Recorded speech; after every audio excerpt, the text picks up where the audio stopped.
Hello and welcome back to the PUBG Mobile Pro League Africa Spring 2023 season right here with us on Phase 2, day number 4. My name is DK and of course I'm joined by the loveliest Proxy. Ez, how you doing today?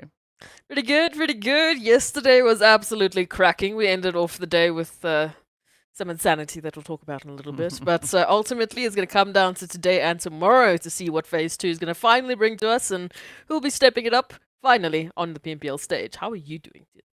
Pretty excited. I mean, coming off of the back of yesterday, we saw that record-breaking performance coming in from the players there of Greedy. 22 eliminations in a single match, coupled with Mm. the winner-winner chicken dinner. Our very first glorious triple bomb that has been dropped. I mean, what more can we say, right? Today, I think, is going to be a very interesting day with the teams now trying to close up these gaps, step up, bring in as many points as they can muster. And I think we are going to be in for quite the ride.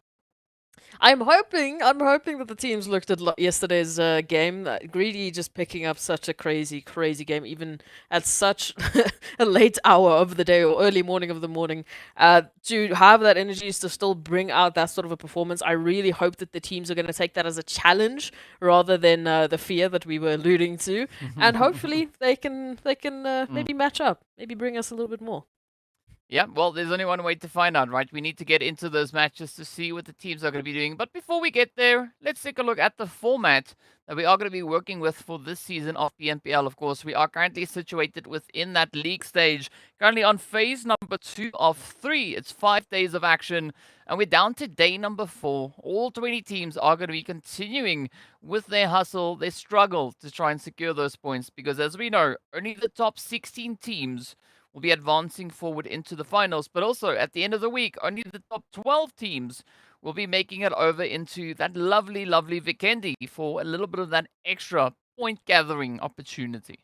Yeah, so look, if you're not already in a good place where you can see yourself finding yourself a bit of an Vikendi opportunity, then you really need to pick up the pace. We said a little bit yesterday, we saw Mo Esports, showing a glimmer of hope. We Mm. saw virtual gaming even climbing 1 or 2 slots there towards the final pages.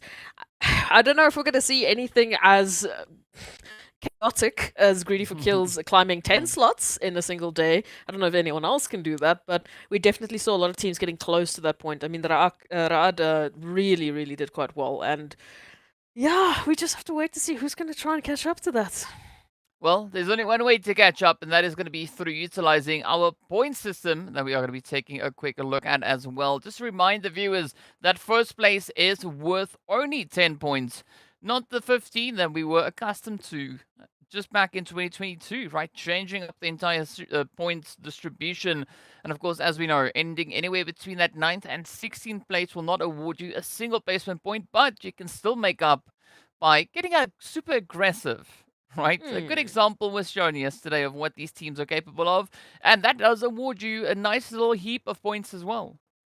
Yeah, look, it's the new meta. The teams really need to get aggressive. They really need to at least adapt to that sort of meta, adapt to that engagement and the timing of it all.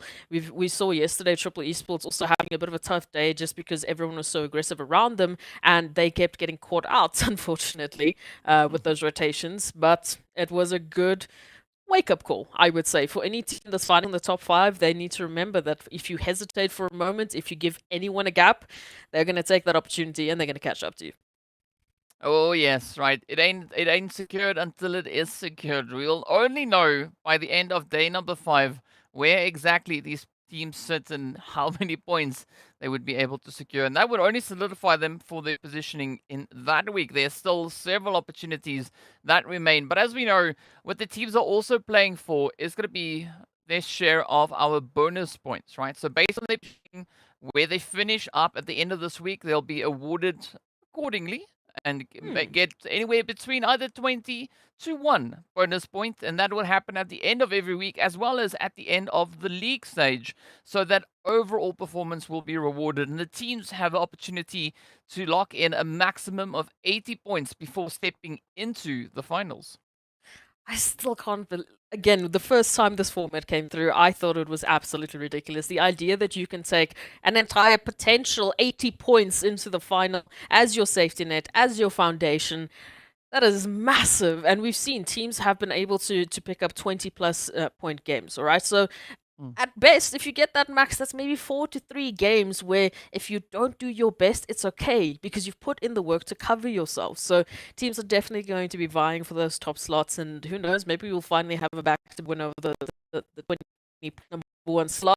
But it's competitive. I don't know how possible that's going to be. Already, we're seeing Titans trying to take triple esports slots and take all the points for themselves. Well, aside from points, they're also playing for their share of the prize pool. So let's take a look at that prize pool breakdown. As we know, each team will be rewarded irrespective of their performance in the overall league stage, with each team walking away with that $1,300. Of course, the MVP getting their additional award. And as we've already mentioned, there is a nice little bit of a surprise coming through on VIKHVND for the teams that make it onto that. Not only do they get the opportunity to solidify their points on the overall standings, but also they get a bit of an opportunity to play for those rewards.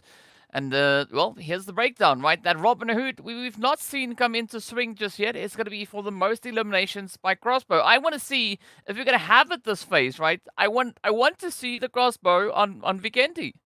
I would absolutely lose it if I see an entire team just dedicating themselves to a crossbow layout, like picking up crossbows left, right, and center, and just going for it. Hey, like I mean, if you've got that opportunity, you got that opportunity. But at the end of the day, you mentioned it. You know, to see the teams who do play those VIKHVND matches just etching forward before the rest of the teams, it does give you that extra bit of advantage, just like it does give you an extra opportunity to get these wonderful prizes. And again, pans, man, we need some pan action. Yes, we want to see the punishment come in. But, I mean, we've seen a lot of vehicle and utility knocks coming through. So much on the pan side. So maybe, who knows, right? Maybe this VIKHVND could be the opportunity for that. Of course, we'll have to wait till the end of tomorrow to find out how that is going to pan out. But no pun intended. Meanwhile, we are going to be taking a little bit of a look at that calendar. We've been speaking about the dates. We've been speaking about the phases. But we got to put it in a picture, and right there we have it. And we're of course sitting on, well, Saturday the 1st, and this is no joke, even though it might be April Fool's. The teams are finding themselves midway and still have quite a bit of work to do to secure this phase. Oh, yes, indeed. Like you said, they're still fighting for the opportunities to make sure they get themselves into the VIKHVND slot tomorrow. But as we know, on the overall standings, in the bigger picture, they are fighting for those final 3 days on the calendar to get themselves into the finals and get themselves into a potential qualifying spot for the MEA Champs, which is where the journey goes next and where all of these teams should be focusing on, because who knows what awaits them after that point and who knows how far they can actually go. Hopefully very far. I would love to be shouting PMPL Africa made these teams actually get to this point. Oh, yes. Oh, yes. I mean, you and me both, right? We're going to sit there and just shout our lungs out for our teams. But either which way, irrespective of how they are going to be performing throughout this week, we know next week we are going to be changing up the order of the teams again. So for this week, we have our very own kind of a sorting hat being dealt for our teams, dividing them up into their respective groups, and we'll be taking a quick look at that. And I think the whole shift dynamic coming through really adds to the level of complexity for our teams. You know, back in phase 1, this looked entirely different. Now moving into phase 2, there's a few similarities, but still, you know, the changes are there. And I want to see how that is going to change up and how the teams are going to look to adapt once they make it into that third phase. Yeah, look, it throws everything on its head as well with the map shuffles that we have every single day. You would think you would get used to it. I mean, last week, you know, you had that first Sanhok of the day. Now you've been moved into another group. Now you don't have that opportunity. So depending on how the teams are and how comfortable they are with these map rotations, it is going to constantly throw a spin on what they have to adapt to and how they are going to be taking their strategies into account. So it's a little extra fun just to add on top, you know, to make it more tough. As if it wasn't tough already. I mean, speaking about tough, right? If we look at the performance that we had come through from just yesterday, I mean, Greedy picking up 3 winner chicken dinners. That's essentially what we saw come through from Triple Esports back in phase 1. So it's great to see that there are there's still a very competitive spirit in and amongst our teams, right? Greedy Triple really being neck and neck with their performances on a particular day. But in the grand scheme of things, as we know the teams making their way through, still trying to solidify those points, I'm hoping to see the teams that we have currently sitting like in that that middle portion of our overall standings, at least for this week. I want to see them just up the ante coming into today. And of course, we'll be moving into those points in a little bit. We'll get there soon enough. But I got to say, a very, very exciting opportunity lies ahead for the teams here today, right? They want to try and just break the bank before heading into that final stretch tomorrow. Yeah, I keep saying it at least. I don't want teams to leave this for the last 2 weeks. I do not want teams to have that extra pressure on themselves that, look, the first 2 weeks didn't go the way that we really wanted them to go. We have to make it happen in this third week. And we know that the third week is one of the most stressful times in PMPLs. We know that that's really where the mistakes come out, because all of a sudden you're really worried about how this is going to affect your overall and if you're going to even make the cut. And all of that stress is unnecessary to add on top of, okay, we need to get like 60 points just to be able to, qualify. So push it. You've got 2 more days left of phase 2. Let's see those best performances come out. If you're holding on to cards that you haven't played yet, play them. Now is the time to play them. Otherwise, we won't be seeing you in the finals. And then what was it all for? So please, I applaud the teams for all of their efforts so far, but I beg them, they need to bring it today. I mean, it's quite interesting when you take a bit of a look and take a look at those points in the grand total, right? Where these teams currently find themselves, and of course, we'll discuss that in a little bit. But before we get into any of that, of course, we want to use the opportunity to remind our viewers of the new Royale Pass for month 21, which is now available. So be sure to check out the video for the highlight moments of the Blaster Tank, the Dark Rain set, and of course the Grand Heist set as well. So let's take a look.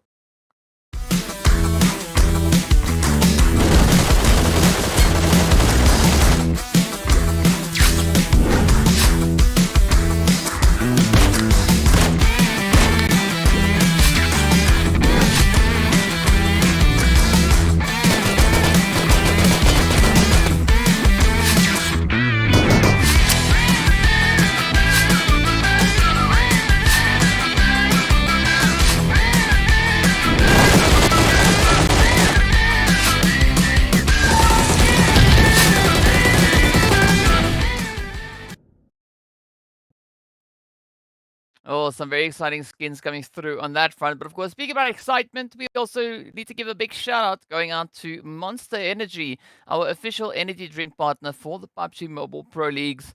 We really appreciate everything that they allowed this event to be, as the teams have already stepped up, bringing in quite the satisfying performance. But of course, now speaking about satisfactory performances, we need to take a bit of a look and see what the point system for this week is, and we will be getting right in towards that. But as I was mentioning before, we took a quick look at that new RE.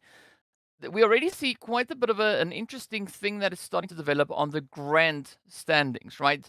There currently is 40 points separating first place from second. There's also 40 points separating second from third place. And then it's pretty close, right? It's pretty much neck and neck moving into that side. And I'm curious to see, I'm not going to name any names, right? But looking at the points, they're definitely there. So let's take a look at those overalls in the meantime. But of course, taking a look at what we have, right?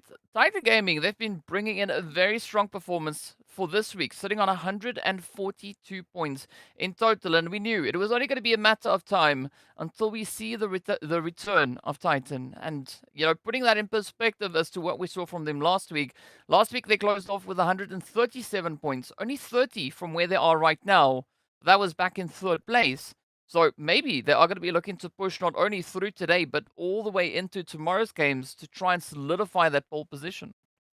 I mean, they definitely have the momentum to do so. They've had absolutely phenomenal games in the past few days. They've had very dominating performances. I mean, you can take a look at those placement points and eliminations. They are absolutely just gunning it. And I mean, GREEDYFORKILLS, after their record-breaking game yesterday, they are still behind Titans because that consistency is just showing. That experience is just starting to show here for Titans. So after all of the effort that they've put through this week, I would be very happy if I can see them, topping the logs at the end of the week for all of the hard work they've put in, but I would still like them to have a little bit of a challenge. And GREEDYFORKILLS already climbing those 10 slots. I mean, that was phenomenal. For Wave Esports today as well, they were 1 point behind Titans just yesterday. So that also gives you a massive idea of how phenomenal Titans really moved on into that performance alongside Greedy. So Today, the question is who's going to be the next teams? Who's going to be Yes. those next focus points and the next climbers on the overalls?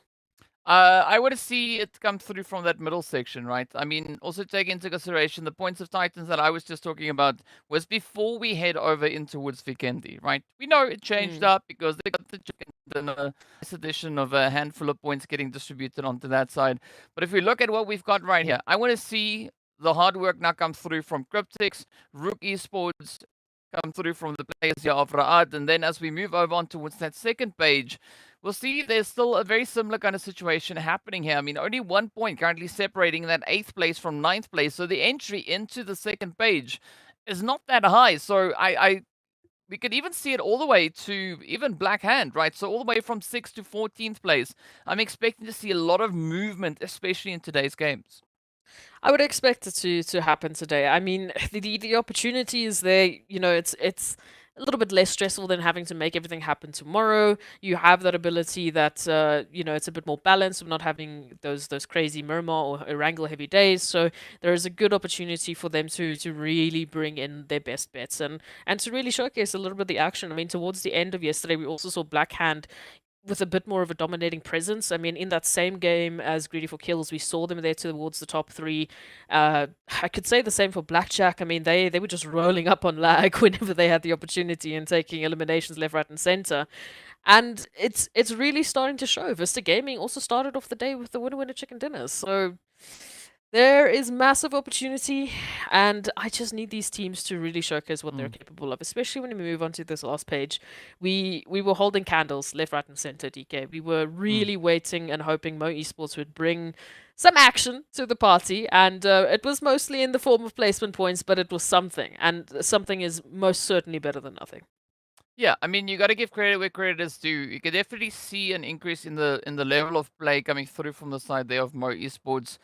We want to be able to say the same thing about Timeout, right? We want to see them just adopt a good approach and get themselves solidified because based on their performance from the previous phase, they closed up the week all the way in 17th, sitting on 77 points in total. So them sitting in the position where they find themselves now, they got to figure out what went wrong, where it went wrong, and then look to rectify it and maybe see if they can bring in that additional step up. But, whether or not that is going to be the case is yet to be seen. And, well, we've got 5 games today to find out what our teams are going to be looking to bring in to just close up this 4th day.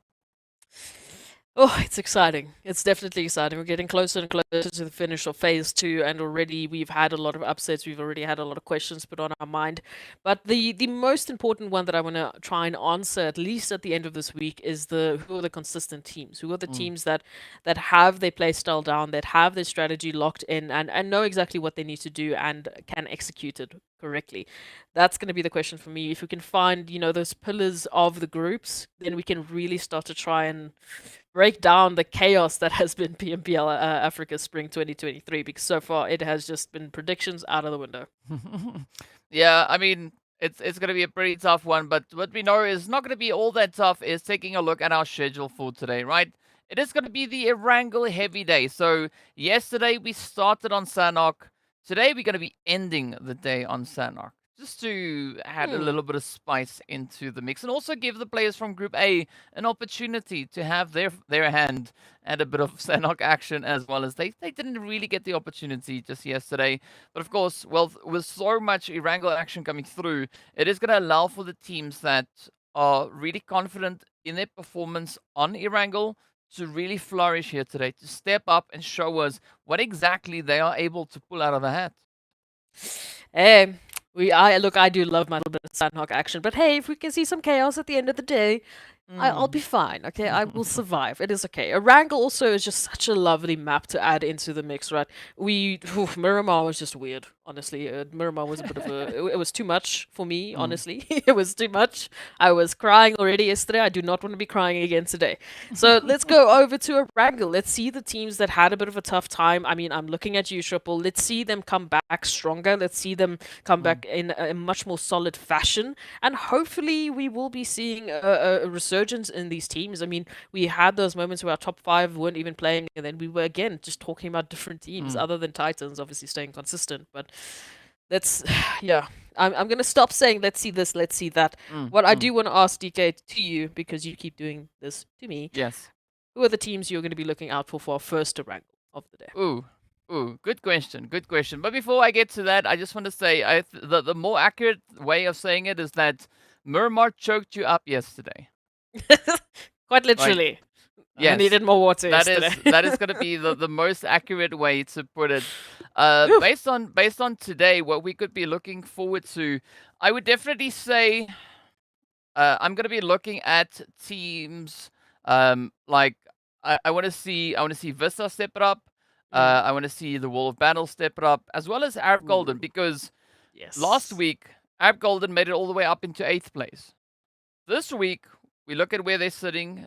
They are not sitting in the most opportune position. They find themselves in 11th, which is not bad. It's not Okay. bad. I mean, well, I said 11th. It's actually 15th. They find themselves in 15th place. Bit worse. It's not the most ideal position, but No. we know them to be a team that is really capable of securing those higher finishes. So right, playing all the way into those later games, and that's what I'm going to be looking at today, is to see what the players from Arab Golden are going to be bringing out, whether or not they can pick up that consistency, whether or not they could bring in another glorious performance like we've seen come through from them before. And yeah, I mean, we even add URUS into the mix, because they did it in phase 1, Yes. right? They just popped off, went absolutely crazy. I remember you losing your mind as URUS stepped up and just went absolutely ham. But we want to see that come in today. The opportunity is there, and now all the teams need to do is grab it with, well, everything they've got.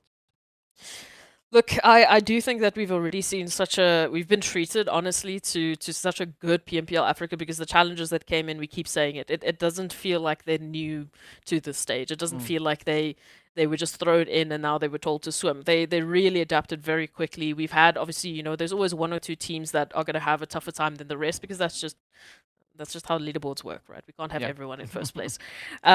So it's good to see that overall it's been a very healthy showing from, I would say, majority of the teams. Yes, there are a few stragglers. Yes, there are a few teams that are still working on a couple of things, but there's still time. Like we said, there's still 2 days left of phase 2. We're about to get into the first match. They have a whole day ahead of them. They've got a whole day ahead of them again tomorrow, plus maybe an extra map.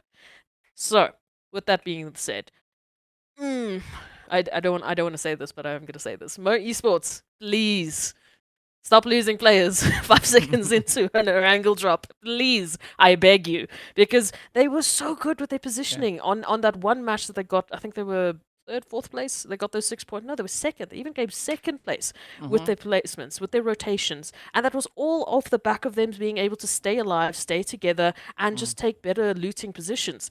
Other than that, I mean, my heart breaks every time I see them out in the open. They don't have consumables. They don't have a way to get out. Everyone's just moving in on their position. It was like Triple Esports yesterday as well. The rotations are just, it's just not working for them. So please, today, I want to see a change. I want to see these teams really putting in the work and changing up what needs to be changed. Well, there's going to be only one way to find out, right? It's going to be for us to hop in the match to see what the teams are going to be bringing. Apparently, the engines are still just warming up properly, so we are going to be moving into that. So let's take a look and see what that is going to be looking like, as the plane is now where it's supposed to be, way up high in the sky. We are going to be starting...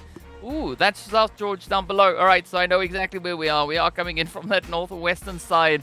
It does seem like we're heading straight. Yep, we're heading straight over into Malta Power. So it's going to be a glorious start for these teams to get themselves now beautifully situated and right down into the action. But I think the big kicker here is going to be what that first initial zone is going to decide to do. Is it going to be complementary to this flight path? Or could we see a little bit of an upset? Because we know that happens sometimes, right? Oh yeah, no, look, yesterday we had such a southern flight path, and then we had the zone going all the way to the west or to the north, and today, I don't know. I feel like, again, I want to give some love to the northern side of Erangel. As much as I love the military base island, as much as I love Ferry Pier and Primosk and all of that, let's change it up. I mean, like a Yasnaya finish would be absolutely wild. A Stalbo finish would just be unheard of, honestly. My brain would have to fathom that one. So let's get a zone that gives us those opportunities, please. I ask again. No reverse psychology. Well, I mean, hey. It's kind of centered up on towards Rozok, so I don't think it's going to be the worst position to start off with. I mean, RUKH Esports and the players there from Black Hand, they're going to be very, very happy because they don't have to move a muscle. Meanwhile, we do see the players from Smash and, Mo Esports dropping hard up in towards North George.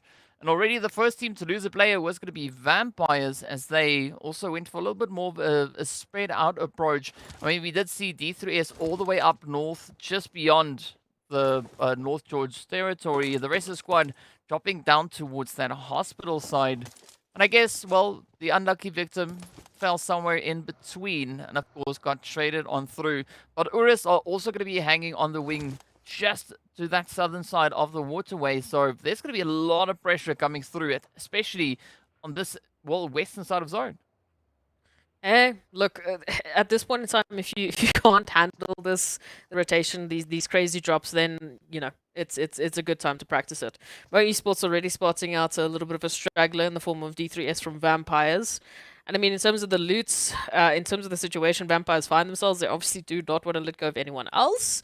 But Mo Esports might be happy to just get a little bit of information because he hates doesn't really have anything, and I mean anything, to work with here. So they will just be staying quiet right now. I don't know if D3S has spotted them already, because it does look like they're also just trying to play, you know, the sneaky beaky-like game. But for now, let's see whose team is going to get there first, because now it's about calling in the cavalry, right? You need to communicate to your team to say, listen, I've got this information, I need help. Back me up, let's take a player, let's get an elimination point in the pocket.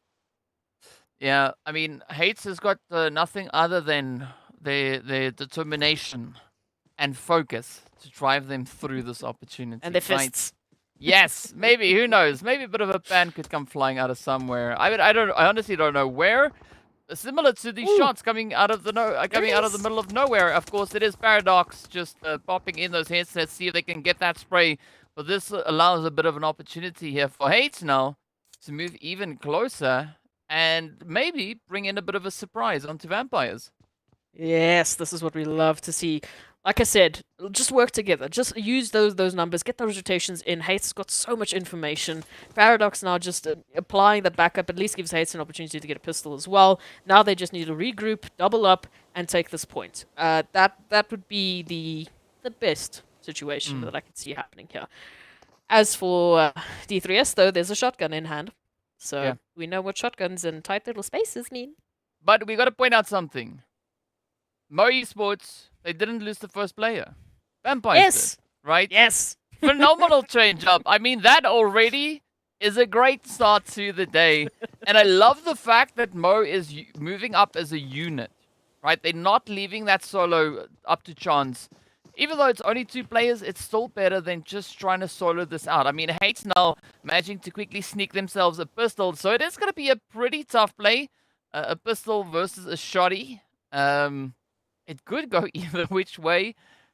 But let's see what Hates has in store. How much focus and determination does Hates have? It's going to be a... Ooh, okay, look, again. Yeah, the guns, you're going up against a shotgun and an SMG with a pistol. Yeah. It's tough. We don't, yeah, look, if it was the other way around, I would submit that clip for like the viewer's choice, basically, because there's no good stats as to why you should win that out. On the other hand, though, we are seeing Smash finding another player of Mo Esports. So... But it looks different, because Paradox has got a bit of a loadout. It's a bit different, yes. it's still a question mark for me. Where's the regrouping? Why aren't they fighting this together? Why did Paradox leave them? I don't know. I don't know. But this is why I don't play. I just watch. Yes. And we still have Bum Bum, which is all the way down towards that ruin side. Oh, there we go. They're back. Paradox gets it. There we have it. Nicely done. But let's see whether or not Paradox is now going to look to play something else, because Vampires, sure, they're down to a 2-piece, but that's going to be Ninja and Yazan all the way on that far western side, right? Nowhere near Paradox or even Bum Bum. So I wanted to see what they're going to have in store, whether or not they're going to look to group up. In the meanwhile, right in between those 2 players, we see the players here from Smash team also now just lurking around. Are they gonna opt to play towards those towards the container yard, or maybe just go in towards North George? I think it's probably most likely gonna be North George because that's where Ilias is positioned. So let's actually break down a little bit of this wonderful little zone that we've been gifted to, right? We've got the opportunity of seeing Stolber. We have quite a bit of the zone actual available space being cut off by that water in the northern side. I'd say about like 10 to 15% is gone, so that's just not playable. I mean, plus the river in the middle. Okay, let's make it a 20. Now the teams need to decide, okay, where are they going to be placing their bets? We've got a lot of movement there towards Yasnai. We've got a lot of movement there towards Rozhok, unexpectedly. Shooting range already taken up. Severny is about to be taken up by RUKH Esports by the looks of it, but Stolber, all of that's inside, completely empty. And it is a bit of a risk, but I mean, look at this with Arab Golden. Is it really worth losing Stolber and losing those potential positions to all of this chaos that's happening in the central band of that zone? I would just take it. I mean, just even if you take a little bit more of a longer rotation onto that northern side, you give yourself so much space to get some loot going. And then when you're ready, you come in, you get the engagements. I mean, I like that makes sense, right? It definitely does make sense, but you know, we're human. I mean, things don't always go according to a preset plan. Sometimes you just wing it in the spur of the moment. But I'm curious to see who's gonna look to really play out any of their strategies, as we still have a wide selection of teams hanging around, sipping on some blue juice. We got Triple, we've got the Vampires, we got Vista, Titans, Wave, the half of Blackjack, all just sitting out within that blue zone. Smash almost also having a bit of a representation there, but we see Ban and them about to make that entry point, but the zone is going to now focus up towards Black Hand. And I mean, if Black Hand ever wanted an opportunity to step up and just capitalize, this is exactly that, because we've not really seen Black Hand play to the extent that they've showed in that first week. We want to see Black Hand coming back into power as well. I mean, here they're gifted a zone that's actually going to be including Yasnai Poliana. That gives them a very good chance. Now they're nicely set up. They can sit, they can wait, they can start taking some fights, and they did so well on Miramar yesterday with this exact same strategy. So I would love to see a little bit more action coming through today. Maybe a bit more eliminations. I mean, I don't know. They do so well when they take that aggressive route. You know, when they're a little bit more cheeky. I love it when they're a little bit more cheeky. So I'd really want to see that coming back today. Lag as well. I mean, Blackjack was just hunting lag yesterday. So I hope they have turned it around. I hope they are ready. We already see Koa finding a little bit of action there towards Arab Golden. The World of Battle being spotted out in that 3-1 scenario, taking a look at lag. So this is where those fights start to break out. Yeah, and right on time, because this is going to be a potentially important position to be holding, especially looking at Rozhok itself and its kind of whereabouts in this current zone. But here we have it, Knight now just ripping it up as the World of Battle tries to make the dash. But unfortunately, Mad Lol will get ripped out, just uprooted. Potential knockabout to follow. But Lack playing this one very interestingly, because, I mean, it's not a full frontal positioning. They're taking it slightly spread out, but still maintaining their positioning within that compound. So it's going to be interesting to see if the World of Battle decides to rush, whether or not they're going to be able to survive that. It's a bit of a question mark for me as well, because again, it's so in center. You've got such a great position, but also such a terrifying position, because you know that you're going to be the target for everyone. Everyone is going to want to get to this point, and this is just like what we're supposed to be expecting at this point in time. URUS already smelling out a potential bum right now, because they are looking for a bit of a hunt. In the blue zone, unfortunately, they need to be a bit quicker at this point. Hey! Ow. Hey! Well... Wait, nah. Sorry, I couldn't... You just got me off guard with... Yeah, well done. I have to bring the puns sometimes. It was cheeky. It was cheeky. Well done. But, well, I mean, that's Bum even getting... cheekier. Yes, sir. Look at that. That is 2 down. 2 for 2. I mean, Ramsey, now the last one left to try and make a bit of a play, at least on this initial front line. But Bum just picking up, you know, the hits here like it's nobody's business. Unfortunately for Bum, they won't be able to find Farokh just yet, as Farokh is all the way off in the distance. I'm questioning why we have so many players out in the zone, and then I have to think about the flight path, and then I just have more questions. Like, this is a Yes. complementary zone to the flight path. Yeah. Yeah.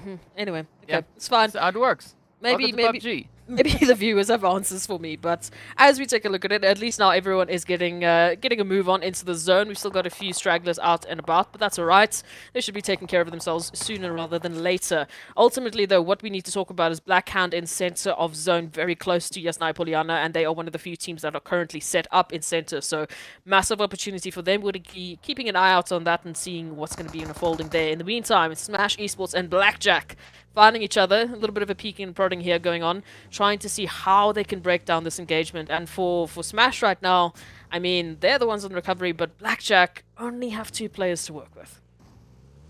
Yeah, it's gonna be tough. I mean, a very bumpy start to the proceedings here, but I mean, we are still sitting with all 16 teams up, as you can see, and it's gonna be a very tough play, especially trying to cram as many players into this next phase. But the shots are going to be starting off, as we do have the players there from Lag starting to fall victim to a bit of the action.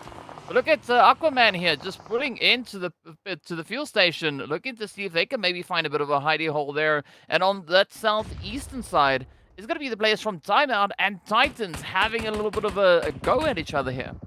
It's it's looking like a bit of a case of dodgeball at this point in time. Titan are just chucking through some bullets, they're chucking through a few nades, and Timeout just have to bob and weave their way through it all. Hunkering down now, not a lot of cover to work with other than the cars that they brought in. And again, we know those are also explosive cars, so not a lot of safe cover to work with. Titans still have quite a bit of utility, and they are taking this slow and methodical. Gonna take this as a war of attrition, just slowly but surely take them out, whittle down their HP bars before they go in for the final engagement. Ooh! Hello.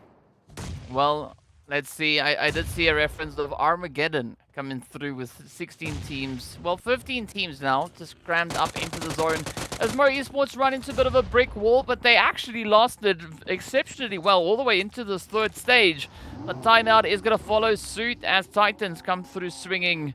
And this is going to be a very challenging position, especially looking at how these teams are getting distributed. I mean, Titans, things cleared up quite a bit for them, but looking over towards that western front, that is where things are going to be so challenging for the teams to continue on with these waves. And speaking about waves, it's going to be Lag now, falling under the pressure here. Oh, BIST also getting traded, and that is Escanaut down, and this could be Lag in a world of trouble, but is down tonight, looking to see whether or not they can actually sustain a bit of a fight here. Zero already giving that communication in, and a crossfire is going to follow suit. Pretty quick and clean up, but now the question is, will they be able to get themselves out of the situation? Triple has heard everything that has happened. You can see on the minimap, they're coming through from that western side. So right now you can treat this like a Sanhok situation. Every single fight that you're going to be taking is going to give that third-party opportunity to everyone in the vicinity. It is just that stacked right now. Triple, VISTA, going to be a few trolls under the bridge as they wait for some of those rotations to move on through. Maybe they can spot out a few more eliminations, but this does give VISTA the opportunity to move on out. Ra'ad, they were holding on to the gas station here, but MG decided to knock on their doors, and Ra'ad said, no, we don't want that. Yeah, I mean, Aquaman not being able to swim through that one, but either which way, Ra'ad picking up their 3rd elimination, also being reduced down to a 2B. So it is going to be a little bit more challenging, but let's see. Maybe they can pick up those pieces yet again. But speaking about challenging, we look onto the players here from RUKH and the side there of Triple. Both teams trying to hold on for a bit of a positioning here. Where will it go? Triple now just hunkering down, trying to get this bridge under lockdown. The World of Battle are going to come rolling on through as well, looking for that opportunity. But look at this now. Oh! They rush straight into RUKH, and Arthur just tries to swing it through. Eugene quickly trying to pick that one up, but now it turns to Muhammad, who could be the final contender left now. It's going to be a 1v1, Eugene versus Muhammad, and Ra'ad looking to come into the swing of things. Oh, we can hear those engines roaring. So right now, RUKH have a bit of a troubling time here. Oh, the world of battle, who knows? It's still on to this 1v1 as they can hear all of the third parties moving on in. RUKH not wasting a single moment. They take down RUKH. Now they're looking for Mohammed. They want a double team wipe just to secure themselves a few extra eliminations and, of course, to secure themselves this position and this hard cover. Oh, what a phenomenal performance that was so far coming through from RUKH. But here we go. Mohammed steps out, finds the first. Oh! S12K to the face to close it off. So unfortunate. But actually it wasn't. It was the players.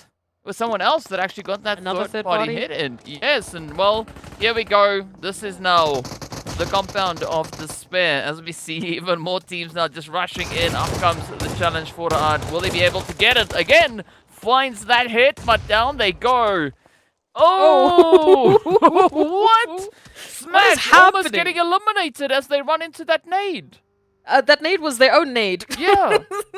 It's okay. Look, it was messy, it was chaotic, but hey, they're okay. They still have someone up. They can still get the res going. In the meanwhile, we're talking about VISTA and Arab Golden right now. VISTA have been doing so well. They've already picked up those 4 eliminations. Arab Golden with only 1, looking to potentially make that a 4-piece. But will VISTA be going down so easily, or will they be actually able to sustain this and maybe get a bit of a turnaround? I mean, this is looking absolutely insane. The pressure is definitely going to ride on the shoulders here for VISTA, but it's going to be Arab Golden looking to contest.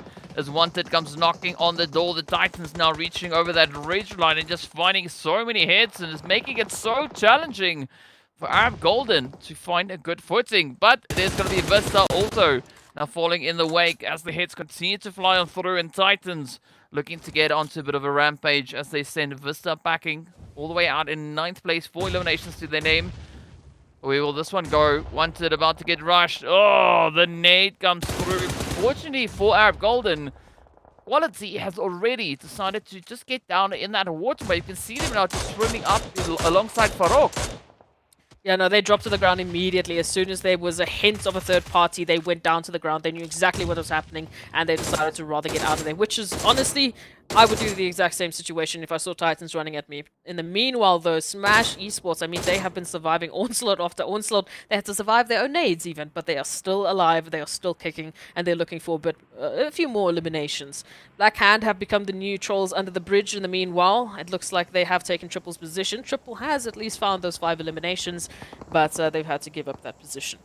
Now taking a look at it, this is a little bit of a calm before the storm as teams are still looking for information as to where everyone's holding up.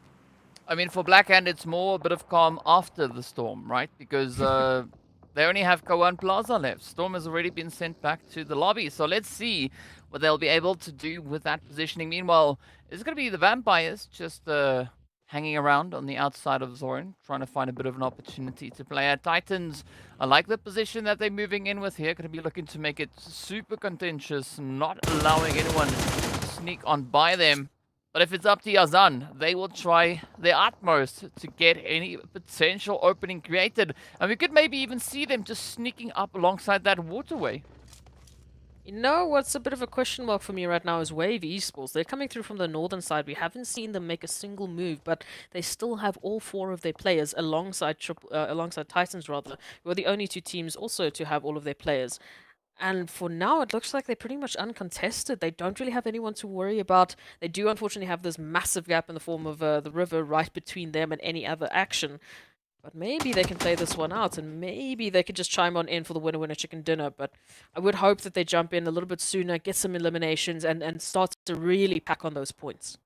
Yeah, this is definitely where we need to see Vampire prioritize their rotation, right? Not try and take on the fight with Titans, because as we know, that could potentially be a losing battle. Titans, no strangers to aggression. I mean, Vampires still have a phenomenal opportunity to just inch their way on forward instead of getting distracted with the potential towards the players there from the side of Titan. But then there's another potential threat coming through. Wave on the opposite end of that waterway, just north of them, as we could see them just holding around in the wing. But here we go. Vampires, I think, eventually they get into the rotation, but they could have put so much more focus trying to clear their way before only now time to rotate up. There you go, Wave. As we said, they were left so uncontested, and now they have an opportunity to just start clearing up the stragglers coming through all the way from the northern side. It will be an interesting play. We're going to have to wait and see, if that car is going to blow up. Secondly, how that zone is going to be shifting, and now actually favoring Smash and Black Hand, alongside just old boy there from Triple, who's somehow, someway, still alive. Titans going to have to move on in. Arab Golden, Wave, they're all going to have to make their approach. For Smash, I mean, this is an interesting opportunity, DK. They're holding center. They've got some good compounds, some good cover. It's just going to come down to how they can manage all of these teams moving on in. I definitely think a lot of the pressure is going to be alleviated on this bridge, as we still have a few teams that have to try and push across. Because Titan are looking to just close up their grip there. But here we go, Smash reaching across this triple. Gets sent on back, and it's now down to who can fight for control of this bridge, as it is going to be URUS, Arab, Black Hand, and Titans holding strong. Wave actually having an interesting position, even though it could be said that it is somewhat exposed. They still have a great chance to just maybe sneak in and find a few of those angles. You would say so, but Puncher is making it extremely difficult at this point for at least two of Wave to try and make an approach. You can see Petrox was thinking about going up and helping out their teammates, but yeah, it's not going to happen anytime. It does look like Wave will be reduced down to 2. Smash still holding on to the compounds that they do have. Petrox managing to get themselves into the water, should be joined by their teammates shortly. There they are, into the water for a little bit of a swim. But now, the question is, how much longer can they actually survive? Well, we'll find out in due course, as the Wave now going to be looking to potentially maybe kick up a bit of a storm. But they're going to have to try and ride it out as best they can. Smash, I definitely say they have the upper hand when it comes to positioning, and they spread within this current zone. But Titans and Black Hand are going to be looking to contest them for any potential gains they might have. And here we go, Puncher starting with that onslaught, reaching in and all the way from this eastern side. This is what you have to do. We know Titans are so good with that long-distance engagements, and they've been picking up eliminations left, right, and center, already sitting on 9. You've got Smash and Black Hand following suit with 6. Wave, unfortunately, out in the water, literally fish in a barrel, and I mean, the care package has to drop right in front of them, just like a bullseye. Say, yeah, shoot here, please. Thank you very much. I mean, Wave playing a very risky play, right? There's no illusion as to the whereabouts of them, as we can see. Titan actually expending quite a bit of ammunition, and I mean, that could work out in a different way, especially, you know, if they utilize most of that and then try to push on forward. It's going to hamper their advantage ever so slightly, but Petrox is going to be falling next, and here we go. Black Loss putting up the defensive line. Ooh, I like what Elias is doing here. Moving much, much closer and trying to be that front line defensive. I'm liking what I'm seeing so far, but again, it's all about that timing, right? It's all about playing to the advantage that you have in front of you. Titans, I mean, they're looking a little scary, if I'm going to be honest. And at this point in time, I would like to see some teams really starting to apply the pressure to them. We can see AXA taking a swim, trying to get a bit of a flanking opportunity here. They still have to push into zone. Smash still has the advantage in terms of positioning. And I mean, Black Hand are not too far off from getting one of their own advantages in. But again, they need to still stop the Titans from getting a foothold into the zone, or it might be over. At this point in time, they are just looking so confident, so comfortable. The momentum they have is absolutely scary. Yeah, I actually agree. I mean, Titan, we know, looking at their performance going through from the previous season, they are quite the force. But Smash still holding a bit of an advantage here. This could be an opportunity for Smash now, just looking to capitalize. But already Titans, they've been able to sneak AXA across and get that entry point secured. And this could be when it all now starts to crumble, as Titans have a great opportunity. They just come flying across. Ooh, evading a majority of the sprays, but they're managing to group themselves back together. But Black Hand also now coming into the swing of things, just rising up from under that bridge, looking for the opportunity. But still, not a very, well, prevalent opportunity just ahead of them. Yeah, they split up. They don't really have cover to work with each other at this point in time. So they're both just individually trying to fight, trying to get closer into the zone, trying to find an opportunity. But unfortunately, both Titans, both Smash know exactly where they're at, and they're pushing back. They are becoming an absolutely impenetrable wall that Blackhand are just not finding an opportunity to break. Smash holding on this line. They are having to double team two teams and manage both of these angles. So one small mistake and it could cost them their position. Very split up and they need to try and work together. There it is, Ilias. For a second too long, they stand up and they get absolutely quickly taken down by Titans, who still have all four, I might remind you. So the rest of the teams need to be careful. Well, let's see where it will go. Titans now sitting up on 10. Great angle up onto what Black lost there. As Axel just looks to drive it through. Smash still just waiting patiently for a bit of an opportunity. Ooh. Smash and Black both sitting on 6 elims, but up comes the nade. The utility is flung in. This is now Titans looking to just get a grip, and up they come, finding a two-piece. Glorious rush coming through. One down, one more to go. Will that be Black last? The next one to fall. Ooh, nice timing coming through here. Let's see will Axel get it. Ooh, misses out on the initial opportunity. But Black lost. I mean, the only player currently situated in the zone, and they are met with a glorious spray away from Axel, and that is Smash Team getting just packaged up in fourth. But look at this Black hand. Gonna be looking to come through swinging. Perfect timing to be stepping up, but you still have to keep in mind we still have one player from Wave that has been completely left to their own devices, and at this point in time they are watching their only competitors trying to take each other out. If they play their cards right, maybe we're looking at another Raouf. Hemo literally can see everyone right in front of him trying to battle this out. I mean, the angles are just too perfect. Well, I mean, there's going to be a lot riding on this next few plays. A Titan sitting on a 3-piece, up to 13 eliminations. Black Hand sitting on 7. Only 2 players to boot. But let's see what Goa and Plaza will be able to accomplish right here. We know Goa, also quite a formidable force to go up against. But it is going to be all the utilities now getting sent in both directions. And it is going to be accidental, right? So now evening out the board here.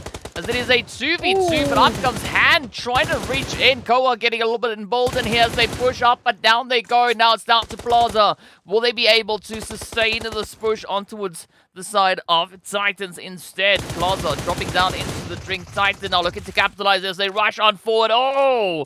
But the knocks are there. It is Teak now down to the final little bit of health. Essentially trying to sneakily play in, but look at the opportunity. Hemo sneaks in and steals that winner chicken dinner from the very clutches of Titan Gaming. I was staring at Hemo. I was like, what are you doing in the water there? Why are you hiding? What are you planning? And it was such a perfect opportunity. They literally had everyone right in front of them. They could see the whole time what was happening. They could obviously see what was happening in the feed. They knew exactly when to jump in, and I saw it. As soon as those two started going against each other, we saw Hemo start swimming up onto shore, start getting behind a rock, getting into position and waiting for it. So nice cheeky little steal there to get the placement points at the end. But I mean, Titans with the eliminations that they picked up and the second place, I definitely think they should be topping the lobbying, but that was cheeky. I liked it. Yeah, I could just hear Crowns being upset, seeing what just happened, right? I can just hear it. But you gotta say, it was some very, very exciting gameplay coming through. I mean, Wave just timing that one to perfection with Hemo. I mean, doing the dirty work right there. That is like, yeah, pulling a Raouf, right? That is the Erangel equivalent of pulling a Raouf when it comes to Sanhok. And what an exceptional way to get this first game of the day, well, done and dusted, right? Get it ticked off, marked off, and already having those points secured. But that was only the first. Of course, we are going to be adding of that Miramar and Sanhok action as well. But as we also know, right, those highlights, they're going to be coming in. I'm curious to see exactly how Hemo snuck in. We just have to go and look, honestly.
Hello, everybody. Welcome back to the PUBG Mobile Pro League Africa Spring 2023 season. Of course, as you just saw, right? This is what happens if a player times their shot to perfection, right? Sneaks out of the middle of nowhere and steals the winner chicken dinner for themselves, right? It is so cracked that everything, it just stops working, and you know, that's what happens.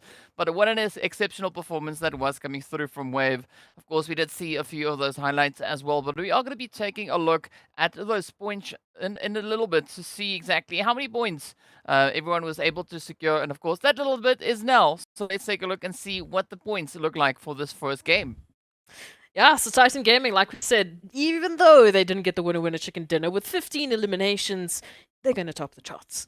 We got Blackhand in second with 9 eliminations, so really good to see them up on the charts, making an appearance. We saw that little bit of a glimmer towards the end of yesterday, and they're starting today strong with a great amount of momentum. Wave, of course, Hemo, you sneaky man. Moving on up, finding that winner chicken dinner, and at least getting their team those 13 points in total really help. Every little bit is going to help. But as we take a look down towards the rest of the lobby, placements aren't looking too great, but those eliminations, DK, 6 to 7 to 6, I mean, come on. Oh, yes, it is looking pretty toasty. But of course, as we move on to that second page, I mean, we still have some points on the board. We got Mo sitting on 3 eliminations being secured. Hey, I mean, hey. Happy day. But either which way, there's still going to be a lot of work to be done here. And of course, Blackjack, Lag, and Timeout all taking a quick pit stop at our glorious donut shop. So yeah, welcome. I hope they got something that will get themselves ready for that second game, because as we know, moving into our second match here for today, we are going to be venturing over into Miramar to see what is going to be happening. And yes, I agree. Miramar is going to be one of those places where you need to wipe the sweat off because it is going to be a pretty tough one once we make it over in towards that. But of course, also, it's going to be the opportunity for the players from Group E to play their first game of the day, right? That is going to be CRYPTICS, Greedy, the Mind Weapon, as well as the players from the Virtual Gaming Squad. And of course, there's going to be no time to waste as we take a look. We are going to be starting on that eastern side because we've got the islands. Yes, there we go. And we're heading right down into Titan territory. Ooh, we like it. We do love it. Titans, massive opportunity for them to get into their favorite little spots. But also right over Los Leones, we know there's quite a few teams that do generally venture into that little section of Miramar. So, again, plenty of opportunities. But where is that zone going to go? We had a very interesting western zone yesterday that cut off a lot of the space that was able to be utilized by the teams, so it added a little bit of extra pressure in the beginning. Will we be able to see that again is going to be the question. And if we're going to be seeing something, DK, what would you want it to be? What kind of zone are you looking for? Ooh, what kind of zone would I look? I want to see Creative Fields. That's where I wanted to go. Ooh, right, all the way up yikes. into the opposite direction of where these teams have already been playing. So yeah, let's see what that will bring. An interesting thing that we also just saw on the live ranking is that Wave are 1 point ahead of Greedy. So a nice little bit of a jump come through. The zone didn't even listen to me. It went in the opposite direction. It went east. No greater fields. Everything but but it is going to be creative sitting. fields. It is going to be sitting over the graveyard. So that's also fitting. I think it's going to be quite exciting looking at what these teams are going to be bringing through. Absolutely, we do have quite a few fun, points of interest that we can look at over onto Miramar. I mean, La Bendita, like you said, Graveyard is still an opportunity. We can even get all the way up into Al Azahar, which I think would be a little bit wild, but it would be quite a bit of fun. Taking a look at it, though, we are getting a few clusters. Yes, we are going to be expecting Blackjack, Arab, and I believe that is URUS towards Los Leones. We can see them already getting nice and comfortable there. Triple, they seem to have sent a bit of a scout towards Impala just to see what Lag will be doing, so maybe they can work with a little bit of information. As for the rest of the teams, we might be seeing Vampires and Ra'ad or Mo Esports looking at each other a little bit weirdly, but it doesn't look like they're going to engage anytime soon. So for now, it's a little bit of a breather for these teams. Just get that loot up, get themselves ready, and set on into this northeastern zone. Yeah, I'm curious to see how that one is going to play out. But also Smash being one of those teams having a bit of an opportunity to get themselves all the way up in towards Campo Militar, which is not something we see being feasible all too often. So it's great having a few of these hidden regions coming into play again. But for now, as you said, it is a little bit of that tranquility coming through. A few teams just sitting around looking at each other all the way in Los Leones, right? Arab Golden, Blackjack, URUS. I'm just so happy that they've come to respect the space, right? Not looking to get right down to business out of the gate. Yeah, it's one of the first few maps that we're not seeing, an immediate elimination, an immediate team being caught on out, or some of those awkward rotations where players don't really have anything to work with, and they just get caught on out as teams are trying to make their way to compounds. So I'm really liking that we're not seeing any of that. Again, Mo, they're alive, they're looking good. I'm gonna be holding a candle for the rest of my days just to see a little bit of a change up there. And as for the rest of the teams, again, we still have to talk about Blackhand. I mean the way in which they actually just managed to get all of those eliminations towards the end, it's really a good showing that that energy is back, that momentum opportunity is there for them, and they can really capitalize onto that into this match. For Wave, same sort of scenario. The fact that they're 1 point ahead of Greedy4Kills, back into second place just behind Titans, is also a massive momentum shifter, and hopefully they really use that, because if I can see these teams having a bit of fun, just keeping the mood light, hopefully we'll be seeing a better performance coming out of everyone. Well, we are going to find out soon enough whether or not that is going to be the case.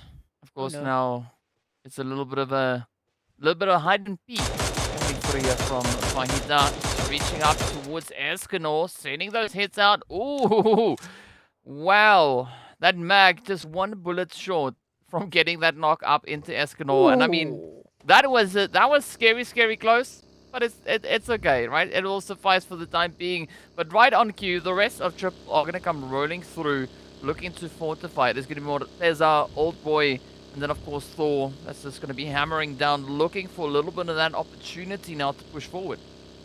Ooh, I love Impala. Impala is just a bit of a wild ride for me to see teams taking an engagement so early on onto this side. Not something we see often, honestly. Teams don't really like this side of the map. So the fact that Triple have gotten that information from their scout, they know exactly what they need to look at and what opportunities lie ahead of them, and they are happy for it. They want to get those eliminations. And I'm liking this energy from Triple Esports. We saw them having tough times on Erangel yesterday. They brought it back a little bit on Miramar, but this is more the Triple that we like to see. Being proactive, taking the engagement, and starting the fights themselves. Well, let's see how far they're going to be looking to push this one. I mean, Lag now actually getting encircled as Triple look to move into position. Thor is going to be the last one to slot into place. But I like what we saw coming through there from Fajita, just drawing a lot of focus onto themselves up towards that eastern side, allowing now for the rest of the crew just come rolling on in. And it doesn't seem like Lag know of that just yet. I mean, they might have spotted out a little bit of that old boy action, but yeah, I think it's going to be a mad rush. They would have heard the cars, they would have heard that there's a rotation coming in, and obviously the shots from Fajita, they know that, something's up and someone's coming. As for Ninja here from Vampires, it looks like they also have a bit of a tough sell. Seems like CRYPTICS are very, very close, but they're not really focusing on their position. Ninja is keeping to the namesake and might just be able to get some information and get out of there. Unfortunately, though, I don't think they'll be able to get their teammate. And ooh, yeah, this is a different situation. CRYPTICS actually has the rest of Vampires locked on down and pinned down. So Ninja will have to make something happen here. And oh, the opportunity is just right there. Come on. Oh, Lazy Boy gets taken on down. That Mini 14 just on point. As Ninja sends it through. Now, could be a little bit of the turning of the tables. Coming up here as El Chapo does mobilize themselves, looking to get that raise in. And this is a great opportunity now for Ninja to see what they can accomplish. But I want to see where Savage is also not too far away. But, I mean, we haven't really seen anything come through from Savage yet. It's been a bit quiet, yes. And unfortunately, again, it's going to come down to that rotation. When we talk about it, your teammates are in trouble, they need backup. How are you situated? Are you close enough to make that rotation in time? Or sometimes it's just not worth it because you're maybe on the other side of the map. We saw that happen with Vampires on Erangel, where they had one of their players also being caught out. It was Hates. So, not Hates, sorry. D3S. So, unfortunately, sometimes that is going to be the situation, and it looks like they are a bit too split up to make it happen this time around.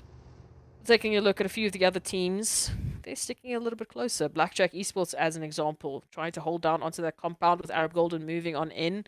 Got a nice little bit of a preview of those overall scores on the left, and yeah, Titan, 163 points. Even though Wave is in second place, they have 118. One could almost say that is a Titanic score to come through from them, but either which way, it is going to be quite a bit of a play to try and catch up to that. I mean, I don't want to do the exact math, but it looks like it's about, I don't know, maybe like 46 points, 47 points difference. So it is achievable within a day for a team like either Greedy or Wave to catch up. But as we know, it is Titans holding on to that position, and they're not going to relinquish control just yet, right? They are going to play it as tough as they can and looking to secure anything and everything in and around their positionings. But Zoran, in the meanwhile, has, of course, now sent it up towards Al Azahar, so it is going to put a lot of pressure on our teams, especially rotating through from that southern side, looking for that next bit of a opening, that next point to call home for the time being. A little bit of theory crafting. You can see Virtual Gaming now holding onto the southern portion. They're trying to take control away from the mine weapon so they can take this position for their own. So they've got a nice view of El Azahar, which we know is well within the zone. Potentially teams could be finding themselves taking a rotation in there. So if Virtual Gaming can hold on to this ridge line, they have a really good chance at getting a few stragglers with the rotations, getting a few extra eliminations. We can already see CRYPTICS doing the exact same, picking up 3 already, and we're only in stage 2. Come on. CRYPTICS and Miramar, I just don't know what it is with them. As soon as they find themselves on these sandy dunes, they just become a different team. I mean, it's always like a bit of a coin toss between CRYPTICS and Titans as to who's going to be the one to step up and surprise us with their performances here. And I mean, so far, as you've said, CRYPTICS, we're only in that second stage, already with 3 elims up. Where's going to be the end of that? Because we want to see a bit of that bounce back opportunity, that bit of a bounce back play coming through from their side. So I'm curious to see what they're going to be looking to do here. But Hand also have a glorious opportunity. They've got Smash looking to rotate up. But aside from Smash, there's no one really obstructing their rotation forward into that zone. Look, I gotta say, the last time we won Miramar, we had a team get 22 eliminations with their winner chicken dinner, okay? That is the challenge for the rest of the teams. And yes, I'm gonna put that out there. If someone can beat that, then I don't know. Maybe they deserve to win Viewer's Choice, but honestly, it needs to happen. We need to see someone just try and beat that record, because that would just be ballistic, honestly. I don't know what the PMPL Africa record is, but DK, I think that one's pretty close to it. Yeah, it's definitely up there. It's right up there in the mix. I'm pretty sure we've got our chat analysts that could answer that question for us, right? Maybe. I'm not gonna name names at this point, but in the meanwhile, we are gonna be looking at a very trying play coming through here for the side of Arab Golden. They've run into URUS, and then there's also a little bit of that Ra'ad action just being sprinkled on top coming through from that southern side. So I'm curious to see whether or not Arab will be able to pick themselves out of this troubling situation. Rauf with a nade. Please let it connect. Oh, it's so close, but quality is just ducking and diving, managing to just avoid all of it. Arab Golden now with a bit of rotation, trying to make sure they can get Rolly back into the action. Wanted should be fine for now. A little bit of smokes being deployed to try and help out. Rauf really applying a lot of pressure here, even with a few reverse skills. Let's see how this one is going to go, whether or not we'll have any of those reverse skills come through. I mean, Blackjack also now stepping up to the plate, sneaking themselves in closer and closer. But I'm especially looking at this whole southern section, because look at the mass number of teams we have situated right then and there. URUS now also going to be falling victim as the nades get sent out. Quality finding Rauf, and I mean, it's not often that we see such a beautifully placed nade in such a challenging position. But that's going to be Broly now having a little bit of that vengeance play come through here from Whites. And I mean, 1 player down for the side of Arab, where we have, well, essentially 3 down for the side of URUS. CRYPTICS picked up a few of the stragglers here, picked up another elimination or 2. You can see they're already up. So, unfortunately, URUS finding themselves in that sandwich. You can see Weiss just right up ahead of Marshall and El Chapo. They're going to get that information. Surely they should be sending a few bullets up ahead of them, but it looks like they have to reposition. Maybe even a little bit of a car chase we might be seeing coming up. Meanwhile, we've got Titans picking on a few Vampires. We've got a few more teams again making their way into zone. We still have the Might Weapon and Virtual Gaming holding center. But now we can see the southern portion of the zone is starting to heat up. We've got a bit of a car chase coming through here with CRYPTICS and URUS though, which is nice. I like that. Are they going to find them though? Well, we don't know just yet, but we'll find out soon enough. Ooh, there it is. Oh, El Chapo trying to get that very shaky spray in. Instead, they circle around and rush on in. White now not having much of an option other than to pack their bags and head on back. And what a glorious push there was coming through from CRYPTICS. I mean, not just taking one front, but trying to completely encircle that position. That's terrifying. You have 3 cars chasing you to every single position, running you down, every single player of CRYPTICS just with their crosshair trained onto your position. You're not getting away, is what they were just shouting in their heads. If they could hear comms over the map, that's all that they were hearing. But hey, we gotta give it up to CRYPTICS. They have that confidence. They know that they can be running through the lobby sometimes. You know, they have the ability to do that, and it feels like they have the confidence to try that today. Vampires, Savage, unfortunately going to be going down, and that will be the end of Vampires. Also, another team that fell victim a few moments ago, but it'll be Virtual Gaming to find that final nail in the coffin. Well, let's see where this one is going to be looking to push towards. As we know, Blue Zone is going to be closing up. Greedy now also finding a bit of an opportunity onto the side there of the Smash team. I mean, Vista, Blackjack down south. We got a bit of that CRYPTICS hanging in the wing. Arab Golden waiting patiently. MEA Esports still going to be riding strong as we see them smack dab center zone. And this centering up is going to be quite interesting because we do have quite a bit of a valley on that southern edge, and this is where things could really take a little bit of a different turn. Yeah, like at Virtual Gaming, you can see they've already repositioned to the other side of that valley. Initially, they were having a bit of a staring contest with the mine weapon, but for now, they've had to reposition, and it's a good call. We've got Arab Golden coming in, we've got coming through from that southern point, we've got Blackjack and Vista. 4 teams are going to be going through the same tulling position, so you can see there's going to be quite a bit of crossfire already. Vista finding Arab Golden, making their way on in. Smash and Greedy for kills. Hello, hello. It is time for a little bit of action. Well, let's see where they're going to take this through. Finding Black last, and that is Smash. Now just getting it taken down. Greedy clearing it up, but they still have Titans to worry about. You can see P6 Teak just holding on that eastern front. Bunches sneaking in from the west, and this could be a great opportunity for Titans to just capitalize and secure themselves even more eliminations. Greedy already 1 elim ahead of them, and they have a slightly higher player count. So let's see what will happen. Meanwhile, Blackjack have been taken on down, getting sent out in 13th place. And I mean, this whole lobby now just turning into something different. It's a stark contrast to what we saw over on Erangel, but here it is. Miramar always just so wild. It is the new. Honestly, it feels like the cowboy land out here. The players are just going mad. We have stare downs. We've got a few crazy competitions running on through, and we can just see shot after shot just connecting. Vista Gaming now finding Arab Golden. Cacao unfortunately going down.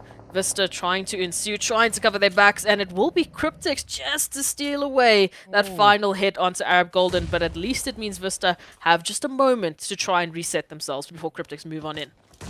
Well, they got to do it really quickly because, oh, there we go. It is going to be Lazy Boy now reaching in, finding Cacao, getting the confirmation. Yeah, CRYPTICS popping off like it's no one's business. I mean, 13 elims. We're already in stage 4. We still have 11 teams up. What the heck is going on with Miramar? I mean, yesterday we had 22 eliminations come through from one team. If CRYPTICS continue like this, they could look to break that. Yeah, I mean, GREEDYFORKILLS did all of those 22 points. I mean, they had 10 basically moving into the top 5 teams, right? Then we had so many teams still up with like 43 players. So they did all of that in a matter of minutes. CRYPTICS, they've already got a head start. We are still on stage 4, and this team has 13 eliminations. This is just ridiculous. They are hunting. They are on the prowl, DK. They want every single team, and they want that record broken. Well, you can't really blame them because they are definitely one of the teams that should be well capable of accomplishing that exact goal. But I see, at least for the time being, Vista going to be looking to just keep them guessing and not giving them a clear, decisive play to make. But in the meanwhile, we are going to be waiting for that blue zone to close on through. Titans, however, taking a very, very wide and open approach as they only have that 2-piece left. It is going to be Puncher and Teak playing down south. But I like what Lag and RUKH are doing, moving into the hardcover. But, I mean, Virtual Gaming Squad, they have the upper hand because not only do they have the elevation, they have such a glorious angle on a majority of our teams here. Like I've been saying, they just have such good positioning. They fought with the mine weapon the first time, just trying to find that southern portion. Then they moved on forward. They are really rotating in a very interesting way. I would be very curious to see how it's going to turn out for them. But first, let's focus on CRYPTICS and Vista. It looks like CRYPTICS want this final hit on in. You can see Mode making a bit of a distraction. Vista trying to rotate on out, and they are just getting caught in the crossfire. That's not the way you want to get caught out at all, but it is going to be a very, very contentious play. Still have Mode just hanging in the wing, but yeah, it's going to be a risky play. Up comes CRYPTICS. Trying to see if they can find that position down on towards Vista. And again, this is the part of the map where that elevation is just such a phenomenal position to hold. But here we go. Slow, steady play now going through from the side of Vista. They don't want to get themselves exposed, but they're not going to have any other option as CRYPTICS just rush on forward. Marshall pushing through. Abood knows what's up. But Nagato, you can see that nade getting cooked on through. Is it going to find its place, though, as all the attention is now turned in that direction? And I mean, Abood could potentially play quite a bit of a spoiler here. Ooh. I do love it when these nades get those connections on in Vista. Again, how terrifying is it just to see CRYPTICS, the entirety of CRYPTICS, hunting your position down? It gives me a little bit of goosebumps. But now this is the turning point, right? CRYPTICS 15 eliminations. We have seen them normally cap it at around 15 to 16. Will they be able to take it further? Or well, maybe. we might be looking at another team. Titans, they've been a little bit more quiet, a bit more reserved, and it's because they've been reduced down to only 2. You can see GREEDYFORKILLS now encircling, trying to take a page out of CRYPTICS' playbook, and they are hunting some Titans. Oh, but is it going to be the clash of the Titans, or will we just see Greedy rolling right over them? Because we know, yesterday, this was the map on which we saw Greedy unlock themselves those 22 elims. So far, they've only been able to find 3. So there's still quite a few opportunities for that maybe to come through.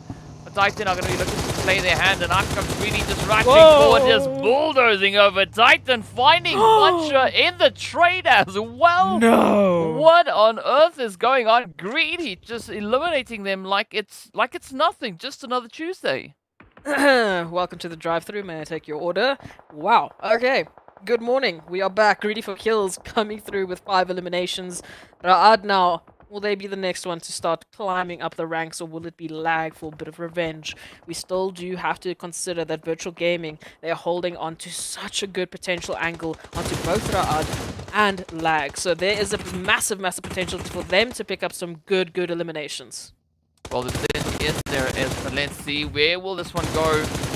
Lag trying to get those heads. I mean, Knight almost finding Marshall, not being able to secure the hit. Meanwhile, the rest of CRYPTICS are going to be falling to that blue zone. I mean, this is quite the turnaround, because I mean, CRYPTICS 15 elims to their name. We still have 9 squads up.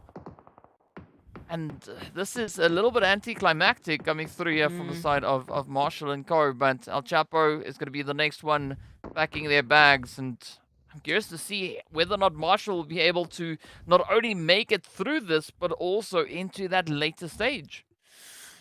It's a bit of a problem. This is the issue that I see with CRYPTICS. So it's not an issue. It's not at all an issue. But 15 to 16 eliminations seems to be where they cap it off. I don't know if they just look for that goal and they're like, cool, that's enough. You know, we just need to now focus on some placements just to tally it all up. But for the rest of the teams, I mean, you know, push it to the furthest point. That southern rotation is tough, and again, we consider, okay, who have a potential winning condition. I still would look at Virtual Gaming. I still would look at the Mind Weapon, one of the only 2 teams that are really holding center and holding good positions in center. The Mind Weapon, the second team I was talking about, now up to the challenge as Blackhand want their position, want their real estate for their own. Well, let's see whether or not they're going to be able to claim said real estate. Meanwhile, it is going to be the players there from Blackhand looking to contest, as they have yet to push across that ridge. But again, put Blackhand in this kind of position, and they'll find a way to rise and get themselves into a good secured angle here. Mind Weapon going to be holding onto these compounds as best they can, but it is going to be a very, very challenging position for them to try and secure. Let's see, maybe a little bit of that utility action could be what is needed to close it up, but we haven't seen all that much come through from Virtual Gaming Squad. We have situated just behind them, and that could definitely leverage quite a bit of a play towards them. But Blackhand needs to be quick, because Triple could look to steal the show, and with that, it is going to be Marshall getting blown back into the lobby. I am going to remind you, though, like we said, yesterday GREEDYFORKILLS were complete. They picked up 1 or 2 eliminations, but ultimately they didn't do anything, you know, mind-blowing right up until those final few teams were still alive. So there is still plenty of opportunity, and there's still plenty of players up and at them, at least for the next few seconds before Redux looks to take them all out. One going down there from the Mind Weapon, as they now need to scramble. Max and Boy needs to try and hold on to the crossfire, but it's just not enough. Oh, but a great push coming through from Blackhand. I mean, they got fed up with waiting, and now they just focus their efforts forward. Max trying to just put a little bit of a gap between themselves and this push coming through as Blackhand move up as a united force. But where will this one end? Blackhand only with 3 elims up. Full piece. About to get the jump over on towards Max, and this is now that time to see whether or not the Mind Weapon can hold their own. It's going to be a full rush. Oh, they've been spotted, but manages to narrowly escape it, moving, looking to get a little bit of that elevation, but it is going to be ended right there as Blackhand move in, securing their 4th elimination, sending the players there from the Mind Weapon out. Meanwhile, Lag and Ra'ad going at it right here down in towards Al Azhar. But Lag down to very, very limited numbers, of course, holding on to 1. But looking at Ra'ad, it doesn't look any better. Only a 2-piece Hey, and this is all happening right in front of a few teams you can reach on, and one of them being Virtual Gaming. You can see all of this going down and jump in at any moment in time. The blue zone right behind them, so they're going to be forced into a corner, and unfortunately, RUKH is going to be waiting for you in that said corner. In the meanwhile, Mo Esports greedy for kills down to a 1 piece each as they are fighting it out here in the gas station to try and move into the zone. Well, again, we see the players here from Mo Esports just playing it for those placement points, right? That's already where they find themselves. I mean, yeah, sure, they've got 3 eliminations to their name as well, so not the worst position to be in. Meanwhile, you can see in that feed, Triple and Hand going at each other. Of course, it is going to be Zooxy just prepping that shotty up for a whole lot of action that is yet to come, but Paradox seems to be ready. Got their UMP. Ooh, locked and loaded. Out comes the utility. Zooxy trying to create a bit of an opening, but hey, Virtual Gaming Squad coming in to lend a bit of a helping hand to Paradox. Yeah, it's about time that they step on up. They've been quiet for too long, and they've got just such a good position. They really need to start making use of it. Already up with 6 eliminations, currently leading the pack now that CRYPTICS are down, and now they're going to make it a nice little bit of a 7 action here. Still, you've got so many teams, so many players still up and at 'em. 13 players remaining, 4 teams up. And we've got a very tight space to work with. Virtual Gaming holding onto this position, going to be trying to force RUKH off from the flanking position, which will mean that they're literally going to be taking an uphill battle. Let's see who's going to be the next one to fall. I mean, Blackhand now pushing in from that western side. It's going to be the Virtual Gaming Squad, still riding high on the hilltop. RUKH, like what they're doing, just sneakily moving forward, finding a bit of a play on towards Thor. Let's see whether or not Kofu can continue with all those sprays as they move up. Oh, this is going to be quite the fight for the King of the Hill title, because I think the King of the Hill will also potentially get themselves that winner chicken dinner. Now it is going to be one shot to get knocked on down as Koa comes swinging on through. Again, cooking up the nade, moving forward. RUKH trying to play this nice and steady, not looking to overreach, but they do find the first hit. 1 down, 2 more to go. Could this now be that opportunity for RUKH? I was worried about RUKH taking the uphill battle against Virtual Gaming, but no, it's going to be triple. Boy, only on a sliver of HP. Fajita trying to hold strong and keep the team alive, give them the space they need to get the res on up, but unfortunately, it's a numbers game, and RUKH, they're currently winning it. Boy is going to have to be it here for Triple to try and find a footing still into this phase. It's all about timing, as we can see. Boy are just trying to play for longevity, trying to secure themselves a decent position. There's not going to be a lot of those positions left. Now it is going to be Blackhand coming under fire as Virtual Gaming Squad is sent down upon them. And here we have it. Shots are in. Blackhand getting sealed up in 4th place. 5 eliminations to their name. It is now down to the Virtual Gaming Squad, RUKH, and Triple Esports to show us who will be the one to take that winner chicken dinner. I'm just saying there's 4 players left. Virtual Gaming, they can still make it a nice little bit of a 14 elimination action here if they manage to find all of the players of RUKH and Triple. Yo, Triple, yes. I don't know what that triple came out. Yo, that's a triple, yes. But boy, I mean, look at the angle that they have to work with. Coming through from the southern side, we already do have RUKH trying to flank around Virtual Gaming. So they're doing a little bit of a yin-yang situation here, trying to swap positions, trying to find a better angle. And maybe they can get Virtual Gaming sandwiched. But right now, I mean, they are looking confident. They are looking ready for these last few eliminations. Well, who knows? It could be a virtual sandwich to come through right then and there. But let's see. I like what Virtual's doing. Trying to spread themselves out with Alphalugi and Hulk on the front line. But one shot has been doing all the work for Virtual Gaming Squad. All 10 eliminations. Only awarded to one single player. Hulk now looking to maybe find their first trade as they come rushing in on Old Boy. There we go. It is secured. And Hulk now also adding to the tally. Up to 11 they go. But it's going to be that final showdown. It is RUKH and Virtual Gaming Squad duking it out for that winner chicken dinner. RUKH sitting already on 6 eliminations to their name. They don't have the numbers advantage over onto the squad there from Virtual. Instead, both teams just looking to play it out. One shot, inching their way forward. They've been doing so much work. If you've ever seen a carry, that is exactly what we see coming through from one. But where will it go? Because RUKH also just peeking over those ridge lines. It's an equal footing. We've got a 3v3, and I mean, in terms of cover, in terms of opportunity, they are on equal standing. It's really going to come down to one shot, holding onto this flanking position. If they can keep their position quiet, maybe they can get the drop down on Raad. And here comes Alpha Luigi finding the first. Now, where is the follow-up? This is the opening. It's going to be one shot just rushing forward, looking to make it 11 as an individual as they find a bit of opportunity on to go through. Oh, down they go. Now up comes the bounce back. It is now up to Hulk and Alpha Luigi to pick up where one shot left off, and they come strafing in. And there we have it. It is going to be the end of the Virtual Gaming Squad, taking themselves that winner chicken dinner, doing so with an absolutely insane elims to their name. 14 getting picked up in this last match. Only one elimination behind CRYPTICS, who were just rolling through Miramar right up until the end, and then it just, yeah, we don't know what happened there. But wow, I mean, looking at Virtual Gaming, we said it from the beginning, they just had better positioning, they had such good rotations, and then they were quiet. They really did wait for their time, they got all the information they needed, and then they just executed their plan to perfection. They were just picking up eliminations wherever they could steal them, which is quite cheeky. You know, reserving the ammo, letting someone else do the work for you, and then just going in and stealing it. I like that play from Virtual Gaming, very cheeky, but also so clinical in terms of the execution. Can we see more of that, please? Coming back on Erangel. I mean, that was a glorious performance coming through from the side there of Virtual Gaming Squad. I mean, that is just what that's what we wanted to see, because Virtual they shown a little bit of that opportunity, well, that capability rather in the previous phase, and we've not really seen Virtual step up.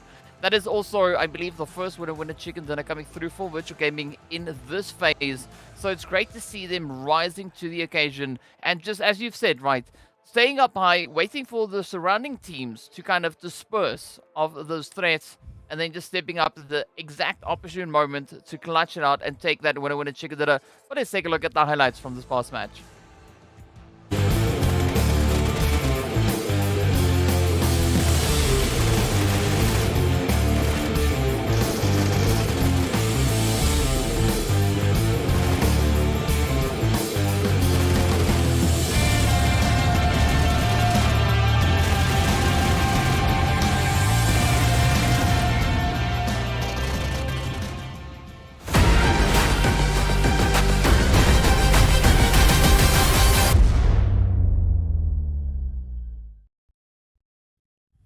Oh, that was just so glorious to relive all those action moments that we saw coming through from this past game. And again, a very satisfying Miramar, but sadly, our only Miramar for today. Next up, we've got two back-to-back Erangels that are going to be stepping up yet again. I'm curious to see how the teams are going to be performing there. But before we get there, of course, we need to take a look at those match rankings to see how many points our teams were able to secure. We already know CRYPTICS stepping up to the plate with 15 eliminations, securing themselves a second place finish overall with regards to those points. But of course, Virtual Gaming Squad sitting on a very comfortable 24. Like I said, it felt like we were just looking at a different Virtual Gaming. The rotations they were taking just seemed so calm and collected and calculated. Again, they just kept moving into the best possible position for zone, and I don't know if it was a combination of being zone blessed or just absolutely reading it to perfection, but they really put them in the best possible spot towards the end. That ridgeline was just power. Looking at the rest of the teams, again, some beautiful spread of eliminations. 7 to Raad, 9 to GREEDYFORKILLS. We got Blackhand also making an appearance with their 5. And then triple Mo Esports, another 3, and another 3 placements. I like it.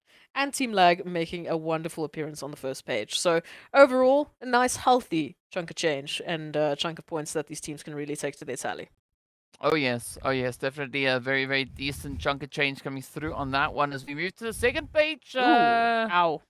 Well, I mean, Donuts. it looks a little bit different. Sure, we've got a few more customers that turned up this time around, but Titan Gaming only 2 elims and that's it. That's all they got, based on that glorious performance that we saw come through over on towards Erangel. I mean, 15 elims compared to 2. It looks a little bit different, but you know, maybe it was just one of those things. Maybe they'll bounce back moving into that game number 3. But yeah, I mean, Blackjack, we've not really seen a lot of points being secured by them so far today. And I mean, Smash Team Vampires URUS, that's definitely not where you want to find yourself situated.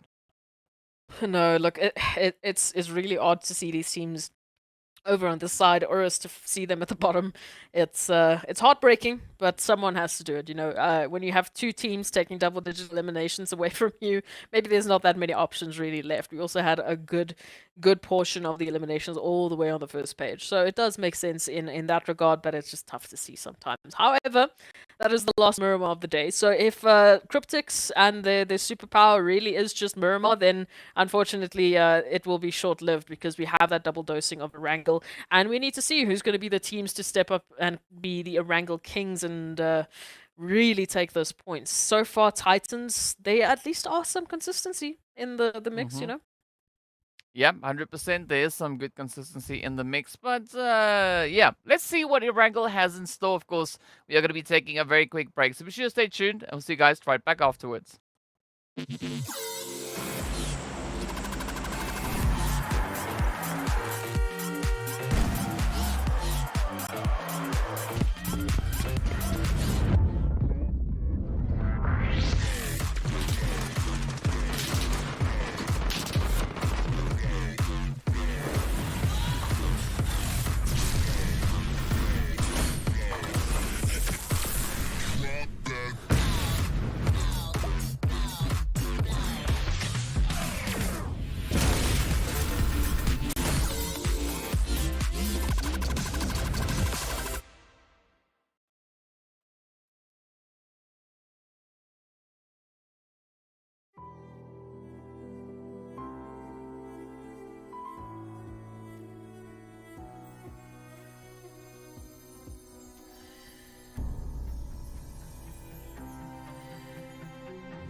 Hello and welcome back to the PUBG Mobile Pro League Africa Spring 2023 season. This is Phase 2, day number 4. We're getting ready for game number 3 as well.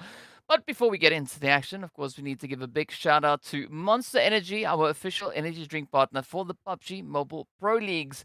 And as speaking about monsters, we've seen a little bit of a monstrous performance come through in our first 2 games. And I'm curious to see what's going to happen once we head into a back-to-back Erangel.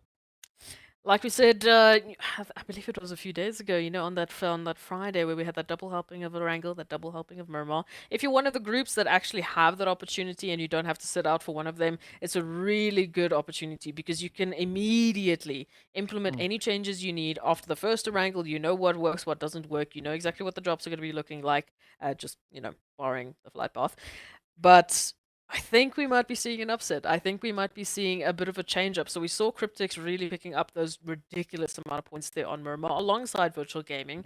But I feel like we've seen more CRYPTICS on a Miramar Mm. rising and shining to the occasion than we have seen on Erangel. They've been a bit quiet for me on Erangel. I don't know. Mm. It's we've seen different teams stepping up on different maps. Like on Sanhok, I still just only think about Rauf and URUS, so it's okay. It's just what sticks in the head. Mm. For Erangel though, we had a bit of a spicy Erangel on the first point of the day, with Wave stealing away that winner chicken dinner and Titans getting a redonkulous amount of eliminations. Do you think that can happen again? The redonkulous elims, yeah. I mean, we've seen that, right? The teams really showing all these capabilities as they move across the respective games. But I think I'm going to be putting a lot of my focus on those teams coming through from Group A because they are going to be playing both these back-to-back Erangels, and that's where they then call it a day, right? So the pressure is going to be on for teams like MEA Esports, TEAMLAG, Triple Esports, as well as URUS. So I want to see how they're going to be looking to play this one out, and of course, there's not going to be a lot of time left for us to wonder what these teams will be doing as we are making our way right over into that glorious, glorious game number 3 for the day. But where will it go? Of course, the flight path very centered up, and it is allowing the team some pretty good access to majority of their drop locations. I mean, Quarry, Primorsk, it's going to be a little bit more challenging to get to, but the big majority of the remaining drop locations is going to be still well within reach. And then again, just the question is where that zone is going to be going. I don't know. I feel like the zones have been pretty well behaved. You know, we've seen maybe one really wild zone so far, at least from the games that I've been casting with you. But otherwise, it's just been so central. So like, yeah, here's a flight path, but you know, the zone's not too far off. You know, you can really make it. And I don't know. I feel like we're still waiting for that wild, ridiculous zone that's just going to force the teams into such a corner. Well, I'm not gonna lie. I would also look forward to seeing a little bit of that, a little bit of an outlandish zone coming through for these teams. Look to play it out through, and there's still a bit of an opportunity. Well, not this game, because it is gonna be the zone that is just centered up quite gloriously over on towards Pachinki, and it doesn't seem like Pachinki is gonna be receiving all that much love. I mean, URUS starting to backpedal a little bit. You can see Weiss not just turning around, going like, yeah, maybe it's not going to be the worst place to drop, seeing that I'm already there. Yeah, you might as well. You have the opportunity. Let's just jump into the action. Yasnai Poliana though is looking a bit wild. We don't have Black Hand here. We have 3 other teams that normally are never here. We've got Vampires, Timeout, and Mo Esports. All of a sudden now just taking some refuge here, getting themselves looted up. And I mean, surely we should be seeing a few engagements happening here. They are so close to one another. Well, they definitely are, and this is the kind of action that we want to see here. But I mean, the main team that is going to be receiving quite a lot of pressure is going to be the players. Well, I would say Black Hand, but as we know, well, Black Hand, they aren't necessarily right here at the moment, right? So Yeah, it's exactly. good to That's what see I'm saying. teams looking to change it up, right? So I don't know. Maybe Virtual Gaming Squad, looking at what they've been able to do just in the last map, who knows? Maybe that could be the opportunity. But another interesting thing we see also is Triple and Wave down in the Nova crates. I mean, Novo Repnoya. I mean, it's definitely not all too often that we see a bit of hard drop action coming all the way down here. Yeah, look, Wave we've seen here before. You know, a handful of times we've seen them take this drop side. You know, if the flight path is willing and giving. Triple, on the other hand, they're the visitors. They are the new guests now, suddenly showing up and looking to take some real estate away. It looks like already information is gathered. A few bullets have been exchanged, so both of these teams know what exactly is happening. And it doesn't look like Triple's going to be backing off just yet. For now, they're just looking for information. Wave, same scenario, same mindset. They want these eliminated, and why not, right? I mean, sitting in second place, you know, at the beginning of the second game, let's catch up. Let's try and close that gap between them and Titans. This would be a really good start to do so. Yeah, it definitely would. So let's see who's going to be the first one here to jump to the action as we have the opportunity. I mean, I don't know whether or not Wave are aware of the presence of Triple. I mean, they might be, but here we go. As they now start to move up already, we can see a few altercations coming through as a few other teams find each other. We're yet to see what Wave and Triple will be doing. I mean, if Wave are playing this position knowingly, I mean, they are definitely just utilizing the living heck out of this hard cover. Oh, absolutely. I mean, they can literally play circles around each other and completely avoid each other to go back into the zone. They have that opportunity to do so, and I mean, just the split that we have now, Triple can definitely immediately disengage and pretty much not have to pay a price for it. Wave, they are trying to take a bit of a longer approach over to the coastline, see if they can spot out a few more stragglers, but it also looks like they're giving that space. You know, they also don't want to jump into the action, which is perfectly fine. I mean, if you're not feeling comfortable and you do still want your story to continue, please let it be so. Let's get you into the zone and see what else you can do. Greedy4Kills, on the other hand, are just on the opposite end of that coastline, so if they do take a rotation, I would just be worrisome about where they might be finding their landing spot. Yeah, I think it's going to be an interesting one to see where exactly they are going to be looking to rotate through and whether or not there will be any rotations. But I'm also getting drawn to Yasnaya because, I mean, we got Mo, we got Timeout, we got Virtual Gaming Squad, we got Blackjack, 4 teams, all just crammed up into the location where Blackhand would be dropping. And yeah, I want to see how that is going to unfold. Meanwhile, up into school, the Mind Weapon, they've got a nice little bit of leisure time here, not having to worry about fighting off any unwanted visitors.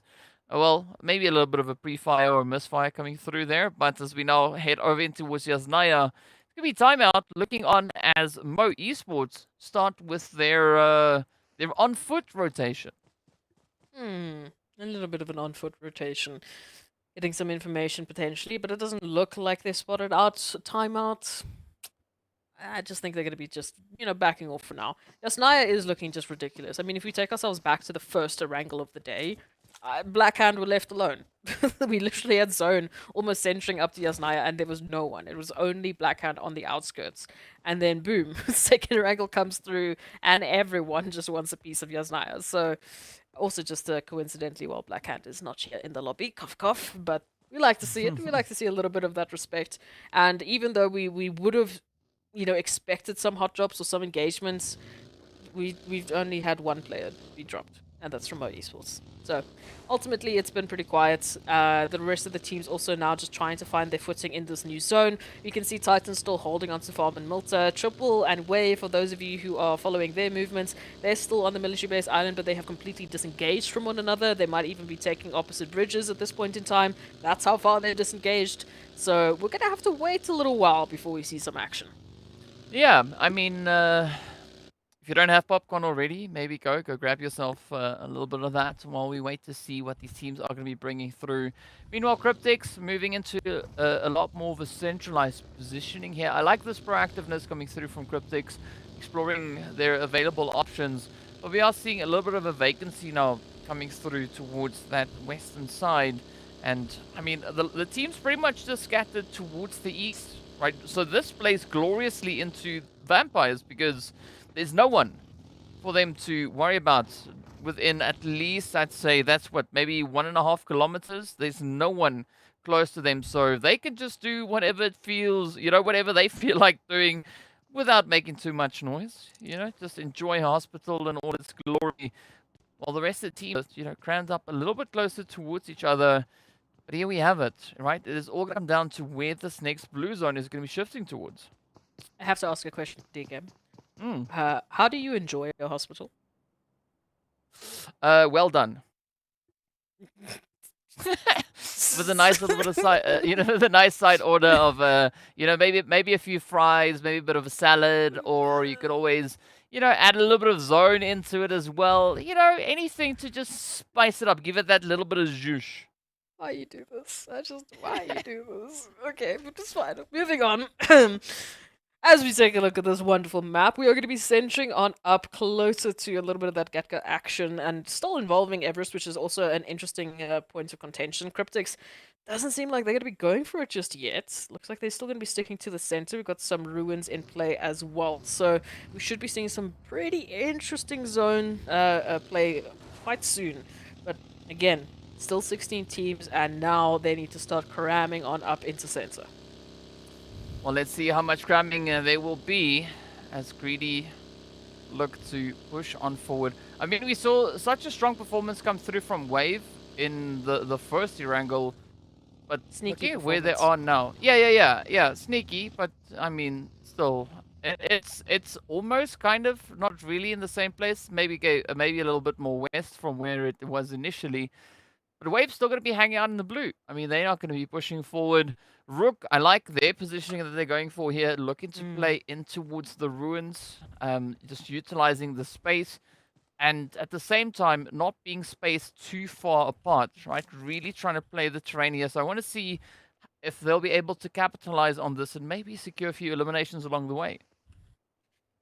There's always some good opportunities. We can see CRYPTICS already moving on in closer to that position. Lag and URUS seem to be the first team to start a little bit of an engagement. We can see Blackjack also just up ahead of the Mind Weapon. So, again, a good opportunity to maybe pick up a few stragglers. But all of those knocks, considered, they haven't yet turned into confirmation. So, still an opportunity to get those reses on up. You can see URUS doing the exact same thing. And Lag, yeah, already Knight back into the action. For now, it just seems to be a bit of a peek and prod. Get some information. Let's see where we can take it a little bit later on. Well, let's see now if there's going to be any opportunity for taking anything anywhere, as there is going to be a lot of cramming still coming through. We still sit with all 16 teams up. We've only said goodbye to one player. One. Yes. And we're about to hit stage 3, so I think this is going to be that opportunity for the Armageddon, as it was referenced before, right? This is going to be Armageddon, because these teams, they're Armageddon it on with all the action and all the sprays that are just looming around the corner. Also, if we look over on towards the players here from Titan, are pushing in on the edge of zone. It's going to be a very contentious fight now for Potato Hill.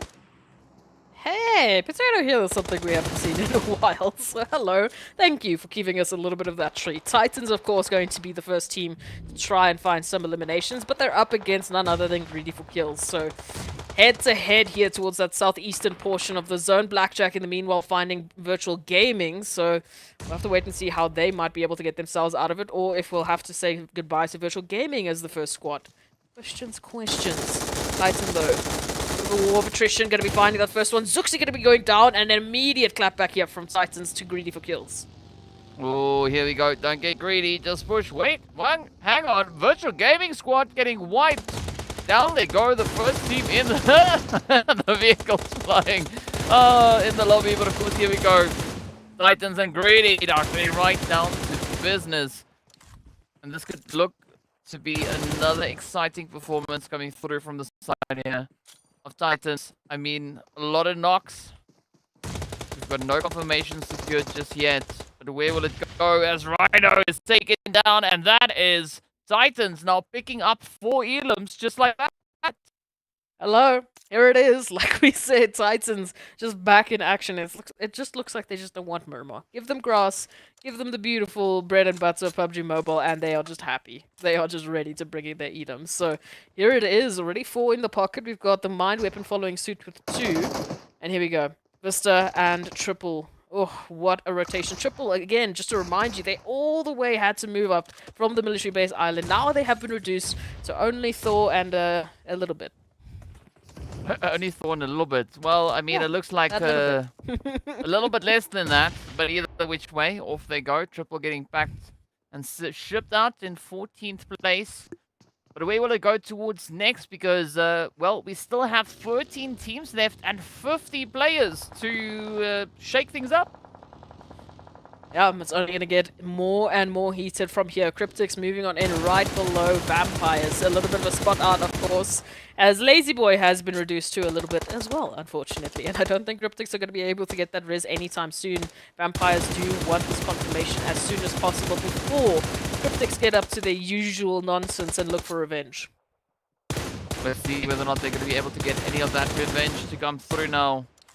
Oh, the Lazy Boy getting blown to pieces as the Ninja lights it up. But, I mean, I gotta say, this compound for CRYPTICS, this is a phenomenal angle to be holding. And it's gonna be very, very difficult for Vampires to get the jump on them. But I think it's gonna come down to whether or not the zone will allow them to continue with that altercation. And, I mean, if it moves away, there's no real point really in Vampires pushing through the players there from CRYPTICS. It's a bit of an interesting one. Vista is going to be rolling on up just alongside them. I'm not sure if they're going to be taking that detour in. But what's also a little bit of a fun consideration is look at that zone now. Centering up, we still have a bit of Sunken City involved. But, I mean, the playground that these players have to work with, DK, that's going to be a bit of an awkward one. I mean, we've got most of our compounds situated to the outskirts of the zone. So then in center, I mean, you need to play with that terrain to keep yourself covered. There's a reason why it's called Headshot Hills, is because, you know, if you peek, that's it. Good night, goodbye, thank you for coming. The only decent compound, well, kind of compound that we've got is going to be where the Wall of Battle find themselves situated up in that Sunken City. Now, it's going to be a Brood just running into that CRYPTICS brick wall. I already said that this is a really strong compound for CRYPTICS, and this is now them just capitalizing on that positioning. Mozaro, Nagato, Kakao, they're going to come knocking. I'm pretty sure Senke and El Chapo have a very warm welcome lined up for them. Senke does fall in the meanwhile. And now it turns to El Chapo and Marshall to keep up the proceedings. What's interesting enough is, yes, this compound is lovely, it gives them a lot of cover, but it is just on the outskirts of the zone. And right behind CRYPTICS, it is Vampires. And right to the side of them, it is URUS. So a lot of this information is going to be given out freely, and CRYPTICS are going to get sandwiched. You can see Kakao already in, finding that confirmation to Senke, but keeping a watchful eye because they know there is more danger lurking in the vicinity. Well, let's see. Oh, yeah, El Chapo just managing to duck and dive around those nades. But up comes a bit of a well, turnaround as URUS sneaks a shot up in towards Nagato. Vampire is now going to be looking to pounce as they come rushing on in. And this is going to be third-party capital as Marshall, tries to find it. There we go, El Chapo holding their own, dealing with the Vampires as they come flying on through. It is now down to Savage and Ninja to see what they can bring in. But up comes RUKH looking to strengthen Weiss's position. And this could be where everything now turns on its head as Vista gets rushed. Kakao goes down and it now turns to Mozaro. Take a look at this. There is still an opportunity to turn this one around, but it is going to be an uphill battle. Vista trying to reset themselves. Mozaro is going to get bombarded now with a few members of company that they are not really looking forward to. And if that's not enough, Vampire's just behind them to double up on a little bit of that nade damage. Well, let's see how much doubling up there will be. Look at this one. Oh, Ninja, come on. Just almost throwing that nade right into the side of URUS, but RUKH just looking to heat things up ever so slightly. El Chapo does secure that finish, but now it is going to be a rain down of utilities, and that is Ninja having their ticket punched. Off they go, and URUS sitting up on 4 eliminations. Man, oh man, here it is. CRYPTICS now holding on to this one. It's going to be an interesting compound fight because, again, it's such a good compound, yet you just give away all the information and everyone wants to take a piece of you before you can get into the zone. Titans now the next team up for the grabs. Again, to remind everyone, they've got 4 eliminations in the pocket so far. Could they add CRYPTICS to the tally? And it looks like they're all going to be adding Marshall. Will Mozaro be joining them, and will El Chapo be able to stay alive? Well, we don't know just yet. We do see that zone also now taking a little bit of a shift, heading further up north. Just adding to the whole shake-up that we've got cooking right here. But up comes the pressure. Oh! Titans finding El Chapo, and off they go. Vista down to a one-piece. It is going to be Mozaro just holding on the edge. But I like where the zone has shifted all the way up into that Sunken City. And, I mean, the Wall of Battle, RUKH and TIMEOUT are really having to try and settle their differences up there. And meanwhile, it's going to be up to Mozaro to see if they can find a bit of an opportunity. But I like this now. Titans focusing their efforts down on towards URUS. Yes, let's get a little bit of that back and forth going. URUS have been a little bit quiet, so it's time they get a bit of a challenge. For RUKH and Weiss now trying to make that rotation out. Puncher going to be the first one to step up to the plate. Batter up, and Puncher will be finding a hit and run. Weiss will be managing to get into a crater just for a time being. They can stay alive, but again, how much longer? Lag and the Mind Weapon back on up, and so far Lag have been surviving. Can they pick up the Mind Weapon, and can we finally see a little bit of action coming through? Yeah, we don't know just yet, but let's see if it's going to be on the cards. Meanwhile, it will be the players there from URUS. Ooh. Oh, get taken on down. It's now the Mind Weapon being put on a bit of a back foot here. Up comes Lag, ready to mount a full-on show of aggression. Escanor picks it up, sends it out. Where will it go? Will it find its place? It is going to come pretty close, but not finding sufficient damage. There we go. White Boy gets one, though, in retaliation. And, of course, the predictions coming through from our Arabic casters there is going to be the Wall of Battle or Titan to claim this winner with the chickens in, according to them. But let's see now. Lag holding on the edge, trying to clear it up. Meanwhile, Blackjack does get sent back. Here we have it. Come on, Delhar, find that position as they start to flank it on through. Escanor holding, just trying to find that spot. But unfortunately, they do then also fall. And we could see a little bit of a potential disrupt coming in here as we have Titans also now creeping closer. Yes. Let's move it on in. Zeke just trying to do a little bit of grass hunting, just making sure that we keep the garden up to scratch, but also maybe we can find a few potential players hiding it about. At the moment, the Mind Weapon, they have been surviving, but again, can they hold on? They just seem to be going from fight to fight to fight, barely with the shirts on their back and hoping to stay alive.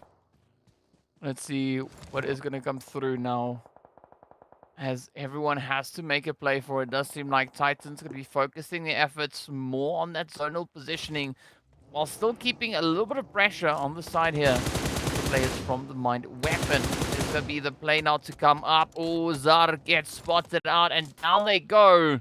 And now Titans looking to bounce. You can see that full focus being brought in here. Titans on the ready. They know it's just a matter of time until they get the angles. But look at that, Delhar really trying to suppress any potential pushes, and White Boy also not trying to double down. Mind Weapon, again, unfortunately, they just haven't had some time to breathe. Now getting caught up with this battle against Titans, and right up ahead of them it is Wave. They are not going to have an opportunity to breathe. And we still do have a very good portion of Wave up and at him and looking for potential. Gaddafi already scouting out potential opportunities here, while Titans are trying to find the stragglers here of the Mind Weapon. Zar will be going down, but where are the rest? They're huddling up into this building. But again, all of this compound, all of this space and cover that they found is out of zone. Well, I mean, it's a pretty tough place to play from. But of course, if we look over on towards that eastern side, we did then see the players from Wave also starting with a bit of a push. But Axis securing that anchor point over on towards the western front, so it could be a good point for Titan now to fall back towards. Let's see, still, the Mind Weapon holding on, not looking to relinquish their position just yet. They're not going to have much of a choice because the blue zone is going to start closing up pretty soon, so they have to make that decision. At least for Titans, they have the vehicles to work with. Oh, on the other side of things, TIMEOUT and the World of Battle are having a bit of a throwing competition. Let's see who can throw nades the best and hit the mark, while RUKH just looks on up to see where they can get involved. Right now, the World of Battle, they are literally fighting a 2v4 battle. Holding on, trying to stay alive, but it's time, running out again. Same situation. You've got cover, it's out of zone. Oh, but out comes the rush. The push. Ew, the hits connecting on in. That is Bronsberg down. Now, Pusher just holding on the outskirts. Up comes the shots, and that is carnage all over the place as the World of Battle gets absolutely obliterated. Now, RUKH holding strong down to a two-piece. Are they going to be able to create that opening? I mean, the players here from TIMEOUT just waiting patiently to see what will come through. I mean, this is massive for TIMEOUT. They have stepped up in such a good way. They literally only picked up 1 point yesterday. Now they're here picking up 3 eliminations, maybe looking for a good 4 to 5. Holding on now. A few players down. They need to get their numbers back up. Otherwise, they are looking at a 2v2 that might even be finishing off sooner than they would want. Oh, unfortunately, Pusher has been found out. It is now down to Eugene to see whether or not they can find that position to play from. But now B6 trying to push up as well. Titan still rocking a full 4-piece, sending out that one player to just gather a little bit of info. Oh, there we go. Mito finds it. That's 4 elims up. Oh, scratch that as timeout just punches the ticket there of RUKH, and now they come under fire as Titan look to move in. Titan with 12 eliminations to move in. I mean, again, the confidence is back in the land of the Titans. They have spotted out their next opponents, running in with a duo, while the other 2 of Titans are fighting a whole different team by themselves. Again, if you want to talk about confidence, you want to talk about momentum, this is it. Well, let's see. Here we go. B6 now looking to jump. Will they get the opportunity? Cooks up the nade, sends it out. Will it find the mark? Oh, just on the down they go. Timeout. Looking for a bit of a bounce back here. 4 elims to their name. And slowly the cracks start to develop, but Titans already sitting on 12 eliminations to their name. What is going to be up next for them? Wave also now looking to just capitalize as they've been able to sneak up in towards the zone on the back of all the focus being drawn to the other areas. Wave is just the thorn in the Titans. I mean, it was Wave that stole that elimination away from Timeout, took down one of the members of Titans, and now they are holding a beautiful central position, running a 2-2 split as well. They got 2 towards the eastern side, they got 2 in the center, right alongside 2 care packages, I might just point out, while they wait for the rest of the teams to move on in. I have to say it, again, Wave are looking to steal this away from Titans, no matter how many eliminations Titans have to their name. Well, let's see where this one will go. The Titans already sitting on 13. They could find so many more. And that is going to be a hazard. The next one to fall. Axa just looking to capitalize as Mito gets picked up by Gaddafi. And now it's all down to Alpha Luigi, or rather Abdul, to hold strong here. But Axa, they've got the nades in hand. It is going to be just a matter of placement. Up comes the nade, finds the damage. Oh! And down they go as the MG3 comes into the swing. I mean, what are you supposed to do when you have individuals of a single team taking out, well, an entire team? Timeout, unfortunately, going to be bowing out, but here it is. Our last 2 teams of this Erangel. Who's going to get the winner? Well, it could be Wave, it could be Titan. But if we look on the side of Titan, they are now starting to crumble as they are down to 1. Axa does secure the res. Oh, it's going to be Buncher brought back into the fight. 1 knock now, looking to capitalize it on forward and spray. Axa on the edge. There's going to be Bedrocks just up ahead. Oh, but the heads are driven through. Now Titans. Oh! Gaddafi sneaking the final hit in, stealing the show. Taking the winner chicken dinner, and that is the second chicken for Wave right here on Erangel today. That is the second chicken dinner for Wave that they steal away from Titans. It's comical right now. You actually can't script this. Wave, once again, it's like they've just made a new strategy that they're going to look and see what Titans are doing, and then at the last moment they're going to be like, cool, thank you for all of the work that you've done for us. You got rid of the opponents for us, but we're going to take the winner chicken dinner. Thank you. Appreciate it. I think it would be accurate to say that, you know, whenever we see it being Titan and Wave fighting it for that winner chicken dinner, Titan can wave goodbye because, you know, it's only going to go in one direction. I mean, that was a pretty exciting play. But this time around, Wave had more players up. So, you know, it wasn't exactly that bounce that we saw come through from Hemo, but still a very, very satisfying performance. I mean, and again, Titans, they just were farming eliminations out on the battlefield. I think they ended up on 17 towards the end there, so we've already had an absolute treat when it comes to eliminations from these teams.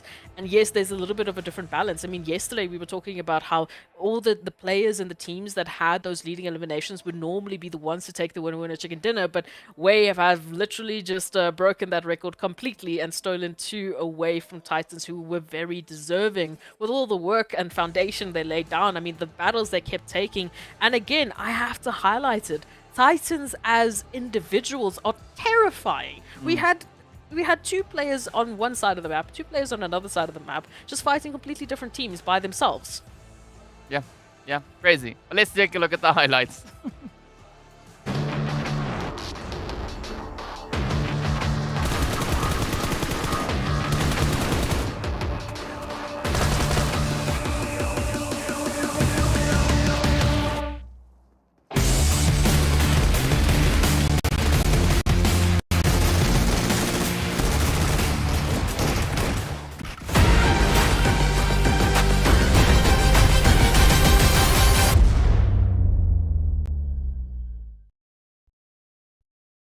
I mean, those highlights, just a brief taste of all the insanity that we just witnessed out on the battlefield. But again, a very phenomenal performance coming through from both Wave and Titan.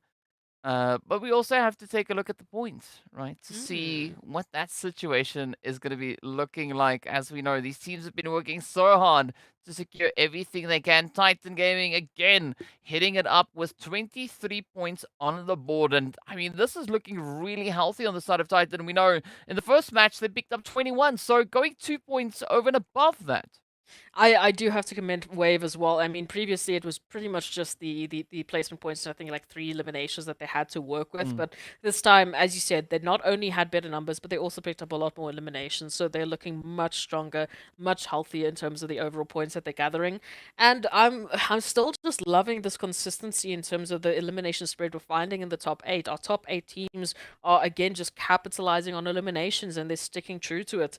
Timeout have to commend them as well. 9 points from only picking up 1 point, literally only 1 point in a whole day of game yesterday, to now this one match that they just absolutely dominated. It's beautiful. Let's just more, please give me more. Thank you. I mean, it's 9 times better, right? But either way, take a look at that second page. There's going to be CRYPTICS sitting at the top with 4 eliminations to their name. And then things start to whittle down a little bit. MEA Esports, unfortunately, not selling points, but they are, sharing that trip to the donut shop with Triple Esports and GREEDYFORKILLS. Yeah, the donut shop has been pretty busy today. We've had so many teams per match going and just, I guess, picking up a 12-pack. These donuts are pretty good, man. Yeah, I mean they are. I mean I haven't tasted a single one of them, but I'll take who's ever word for it. I mean it is what it is. But yeah, some pretty exciting action coming in. But we still have another Erangel to come. So let's take a quick break. I'll see you guys right back afterwards.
Your order is here. Oh, thank you. Thank you.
Hello and welcome back to the PUBG Mobile Pro League Africa Spring 2023 season. This is Phase 2, Day 4, Match 4 that we're about to get into, of course, that means Erangel in shorthand, right? The long way is, well, everything I just said, but we are going to be getting ready to see what our teams are going to be bringing out onto the battlefield yet again, as this will be our final Erangel for the day. We still have a little bit of that Sanhok action just looming around the corner, but we've seen now, right? Wave bringing in that double disruption to the side of Titan Gaming.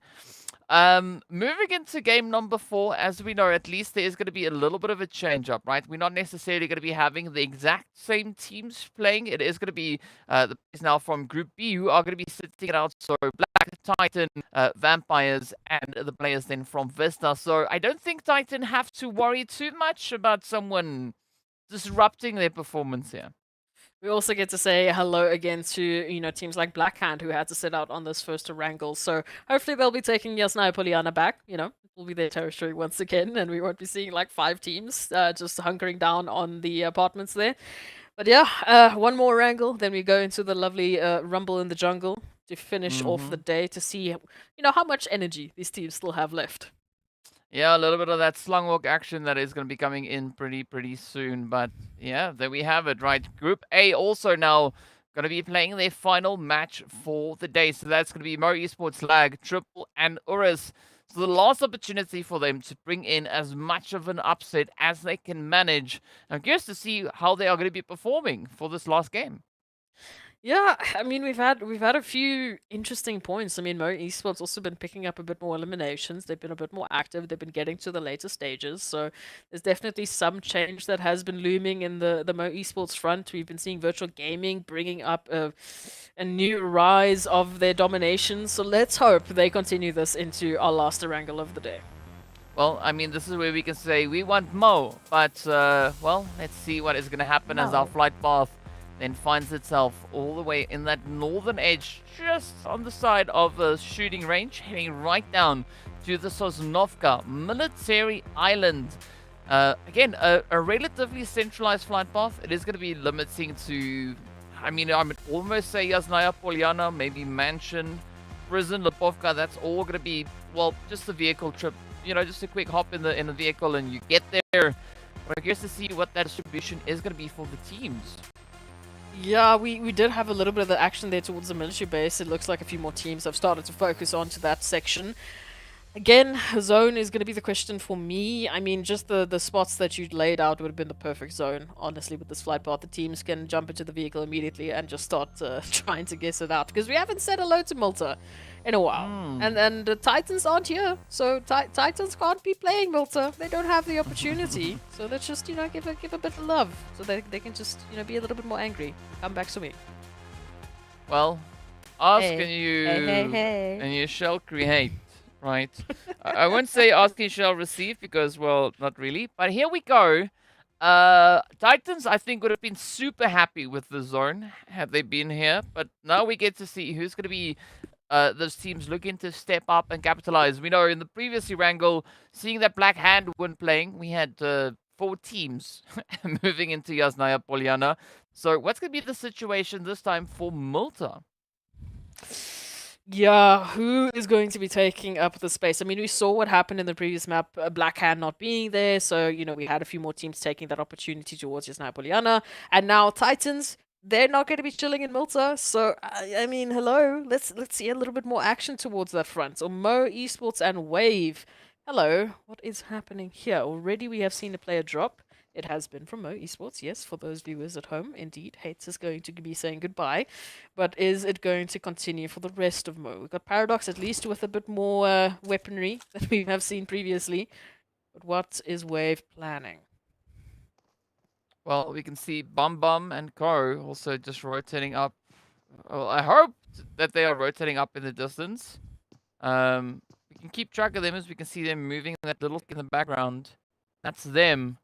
But will we see that full Saint now looking to bring in that assistance here for Paradox? Because Gaddafi does have a great opportunity, and this is the opportune moment now for Mo Esports to do exactly that. Seeing that we have the rest of Wave also now just pulling in. Yeah, I'm sorry, that's unlucky. You're looking at a 1v2. If further, you're looking at a 1v4. Paradox going to be running and gunning, seeing if they can maybe get a knock, maybe a second. Not going to be the case. Again, it's expected. I mean, what are you supposed to do with like a 1v4, 1v2 staring down the barrel? And for the rest of MEA Esports, it doesn't look like they were in the proximity or the opportunity to really make that rotation in. So, sorry, Paradox. Yeah, we'll see you tomorrow. Okay, it's okay. Just take a breather for now. Yeah, I mean it's unfortunate that we didn't see them really closing up that gap, but it does allow them a little bit of a trip here, as we can see. Bum Bum and Hansley now just enjoying the scenery, just rushing through the fields, looking at everything that Erangel has to offer. But in the meanwhile, up north, we do see the players here from Greedy. We do have the players from Smash just on that western side, rather. And then, of course, just south of them is where we'll find the players from CRYPTICS. So we could have a potential three-way obstruction coming through as all three of these teams start their way towards the zone. The zone. The zone, the lovely zone that's all the way to the eastern side that is literally only about, I'd say 60% land, 40% water. Yeah, that zone is going to be wild. I mean, with all the teams moving in from that western side, we've got Lag setting up already towards center, Arab Golden already towards center, Virtual Gaming actually towards the Pop Cup, which is a pretty interesting hold. Don't yet have anyone in Milter Power, but also Novo is still involved. So there's still some really good positions that teams can get themselves set up. And we can see already CRYPTICS going to be taking that journey in those lovely, lovely cars. I like the color. Very nice, very nice. But now they have to go through the likes of RUKH, which holds not only the World of Battle, but also the Mind Weapon. And who knows who else is going to be joining in on that.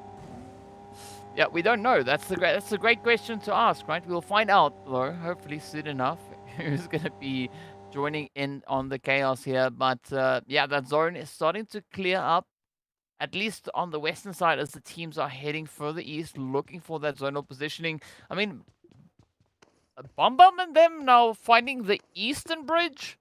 They've managed to sneak onto the island, and they could actually run into a little bit of the Timeout clan along the way. I mean, well, big ups to a very bold rotation, because that's definitely not what I would have expected them to do.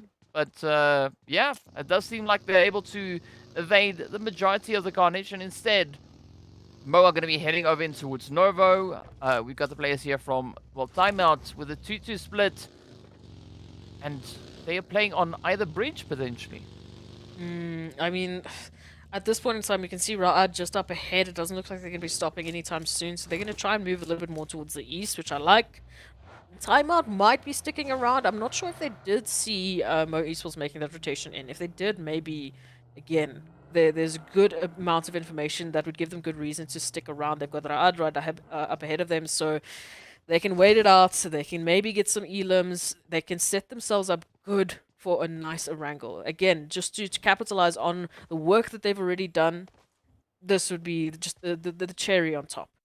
Looking at it, though, it's not just RUKH that they unfortunately have to worry about, right? Because if they move on further, it's Lag. Past them, it's the Mind Weapon, then Arab Golden, then Virtual Gaming, and that is just an entire string down the center of the zone of land we still have available. So all the teams not in zone, when we eventually look at that map, they're going to have a tough time.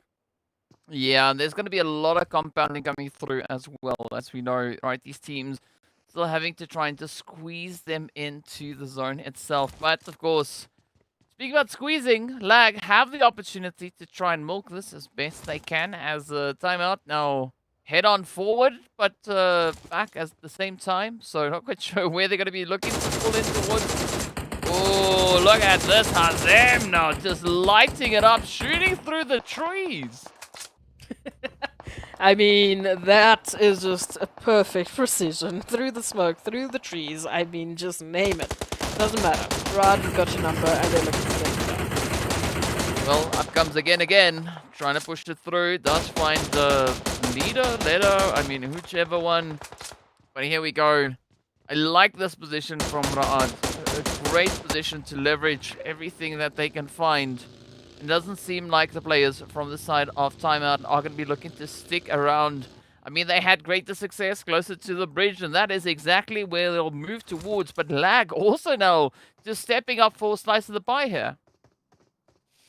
I'm liking this. I really do like that the teams are staying proactive, but Escanor is a little bit too far exposed for me. I wouldn't have wanted them to really extend past that point. I mean, maybe just a little bit of a peek and prod, especially if they've got some long distance weapons. You know, you can get some extra damage in, but yeah, the scout is a dangerous position to run, and unfortunately, timeout, they are wired right now. They have just been taking hit after hit from Ra'ad. I don't blame them for really keeping their head on a swivel and being worried about anyone that comes near them. Well, let's see where this one will go next. As you can see, just so much mobilization coming through. I mean, URUS, triple wave. The world of battle. We've got Greedy, we got RUKH, Smash. I mean, pick a team. They're all on the move, looking to get themselves crammed up into that zone. So it's going to be a very tough play, especially looking onto these edges. But a good speed opportunity now with the addition of URUS stepping up as well. Maybe bringing a little bit of that relief that timeout now needs. Well, it might be short-lived. We can see that zone now shifting there towards the eastern side, so a lot more teams now are suddenly going to be descending upon Milta and Milta Power, respectively, forming a bit of a central band once again as everyone is nestling in for some space, something to work with. URUS coming in as one of the few stragglers right at the end, right at the edge of zone. They will be some of the last teams to try and enter the fray. And honestly, again, I do like that we are seeing some of these teams sticking to the outskirts. Again, very reminiscent of the previous meta because you're trying to avoid as many of those early fights. But now it's all about the engagements. It's all about finding those eliminations towards the center. And I have to ask the question, are we going to get a Milta Power finish? Ooh. Well, because that would be probably. rough. That would, especially if we head towards those trees on the hilltop. That. I mean, there's a good probability of that now being the case here, but let's see where this one is going to go. I mean, we're beyond we're well beyond the point of those early fights, right? It is now, I think, pretty safe to say we've now reached the mid game. Looking at the amount of teams that we still have alive, sure, we're only in the second stage. It doesn't really count as mid game, but I'm going to call it mid game because stage 3 is just around the corner. And we've got essentially all 16 teams now just crammed up in towards the zone. The mine weapon, I like their positioning on that southern side. It will allow them some really good vantage points potentially to play, depending on where the rest of the teams move towards. But again, there's no safe place currently within the zone. Every spot that you move into, there's already either someone nearby or already within that position. Well, yeah, 16 teams. We've got 30 to 40% of the zone of the playable area being water. No, there's not much space to work with, and won't be that case for a while until we start seeing some numbers dropping. I'm seeing Mo really picking up a little bit of action there towards Forest, and that's happening towards the western side as teams are trying to enter on end. Smash getting a little cheeky, but Koa too quick with the trigger. Immediate trade. Well, let's see whether or not Blackhand are going to look to storm in that position where we see Smash. It does seem like they're testing the water, but up comes RUKH as well, looking to get a little bit of the action here. The world of battle also now going to be stepping up, and this is going to be absolute carnage. I mean, about, what, 4 or 5 teams just sitting here fighting it out for possession of this region. And Smash now, well, getting taken apart as they've been reduced down to only 1 remaining hopeful, but there's still quite a bit of carnage just looming in the air. You can see, up comes, nice hit by RUKH running straight over Bronsberg. Too clean, too clean. I mean, just taking even just a sliver of damage and getting out completely safe. We love it. They're practicing for those weekendy challenges, and Storm is practicing some running. Maybe in a different place, preferably. Is this? Oh, the revenge. The revenge is just too good. Oh, glorious. I mean, it's lovely, right? It's not ideal, but it's glorious. It's fair, right? It's a tit for tat trade coming through on that one. I take one. Yeah, I mean, why not? And I mean, it's not like it's gonna hurt RUKH or the players here from Blackhand all that much. But of course, Blackhand now just inching their way a little bit closer, trying to get themselves situated. Up comes the final contender potentially there from Smash. We can see Black Lost just up ahead, but RUKH now just sneaking in. Oh, yep, that is RUKH just locking in on target. The first team gets sent out. That is going to be the players from Smash. Now, where will it go from here? I mean, there's still 15 teams to choose from. Liking it what we're seeing here. This coastline is a bit of a tough one to work with, though. Again, the cover that you have only really pays dividends into one direction, and then unfortunately there's going to be a team that's going to easily spot you out. You can see Smoke's already being deployed. Blackhand needing to work with what they've got, and they need to get themselves some space. The only way to do that, though, is to start thinning out the herd, and we still have 15 teams left that need to be put out. Triple finding the mind weapon. Plaza, nice angle there on towards RUKH. Hopefully the Blackhand can use this to their advantage, give themselves what they need. Well, we'll find out in due course what exactly will come through here as we look on towards the zone and we see that Skittles pack getting bumped over and just spilling all over the place. There is players in almost every single position, but that zone is going to be shifting up next. That is also then the players there from Mo Esports getting traded on down to our final 14 teams we go. We'll look at Triple trying to bring in a little bit of a play. Playing those spreads out in towards the lumberyard, and they can actually continue on their trend, but they have to contest against so many others. I mean, Greedy also established quite decently towards that northern side. Oh, the centering up at least does make sure that we are, getting into more of a 100% playable area. So no more water. It's fine. We are finally giving these teams a little bit of room to breathe. But again, we still have way too many players to really hold on to the spacing. And as we take a look at it, Triple Esports coming through from that southern side right up alongside the Mind Weapon and CRYPTICS is going to be a pretty interesting engagement. Over towards the northern side, we've got GREEDYFORKILLS with Arab Golden right down line of sight. So I have a few more teams that need to move on in. The World of Battle moving in from the north. Wave coming in from the west. Slowly but surely, all of these compounds, all of the remaining space and hardcover is going to be taken up. Well, let's see. Oh, as the fights come through. Yeah, well, that was quick.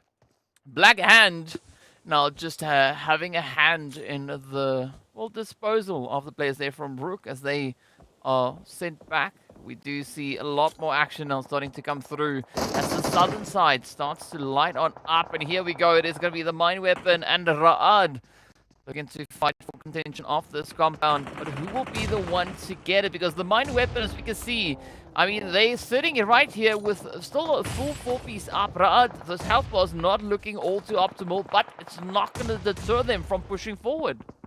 Well, what should deter them is, what's happening right behind them. CRYPTICS going to be moving on in. Those nades are going to be moving right on top of them. And now all of a sudden, RUKH going to be reduced down. Only one that needs to hold on to this. And will they be able to is the question. Oh, Delhop with a quick little bit of a strafe. Finds that first hit now. Oh! There we go. RUKH almost going up in smoke. It is now down to Kofu, who's just, enjoying the flames, having a bit of a marshmallow. Up comes the nade, and Knight says good night as RUKH now heads on back. Ding, ding, ding. We have, unfortunately, no more RUKH, but it's okay. It's all right. URUS also going to be joining them in the lobby. Timeout running on in with the World of Battle towards the bottom of the lobby with those eliminations. But looking at the rest of the lobby, Black Hand up with 5, Triple with 3, the Mind Weapon with 3. Starting to heat it up. Virtual Gaming now coming through from this eastern side, just behind Arab Golden. Again, CRYPTICS have been a bit quiet. They've sent through a little bit of a welcoming package. They've found some success, maybe hit 1 or 2 knocks. They haven't looked for those confirmations. They've been quiet. They have a lot more teams to deal with, and everyone is just trying to find some information. Lurking about in the trees, we know there's a lot of danger. Let's see how much of this danger they can actually work with. As there's going to be Old Boy just riding the ridge here, looking for that opportunity. It is going to be Timeout just inching on up. But Mido definitely having to just batch themselves back together again.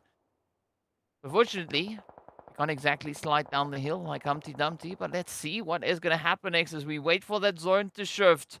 But where will it go? We still see the players there from Virtual over on that far eastern side, but this is now a great opportunity for Triple to try and just solidify a strong position because, I mean, they've got pretty much free reign aside from the players there from Greedy who could bring in a bit of a disruption. But look at Triple just mobilizing, moving out. They catch wind of timeout, and this could be that exact rush we see now coming through.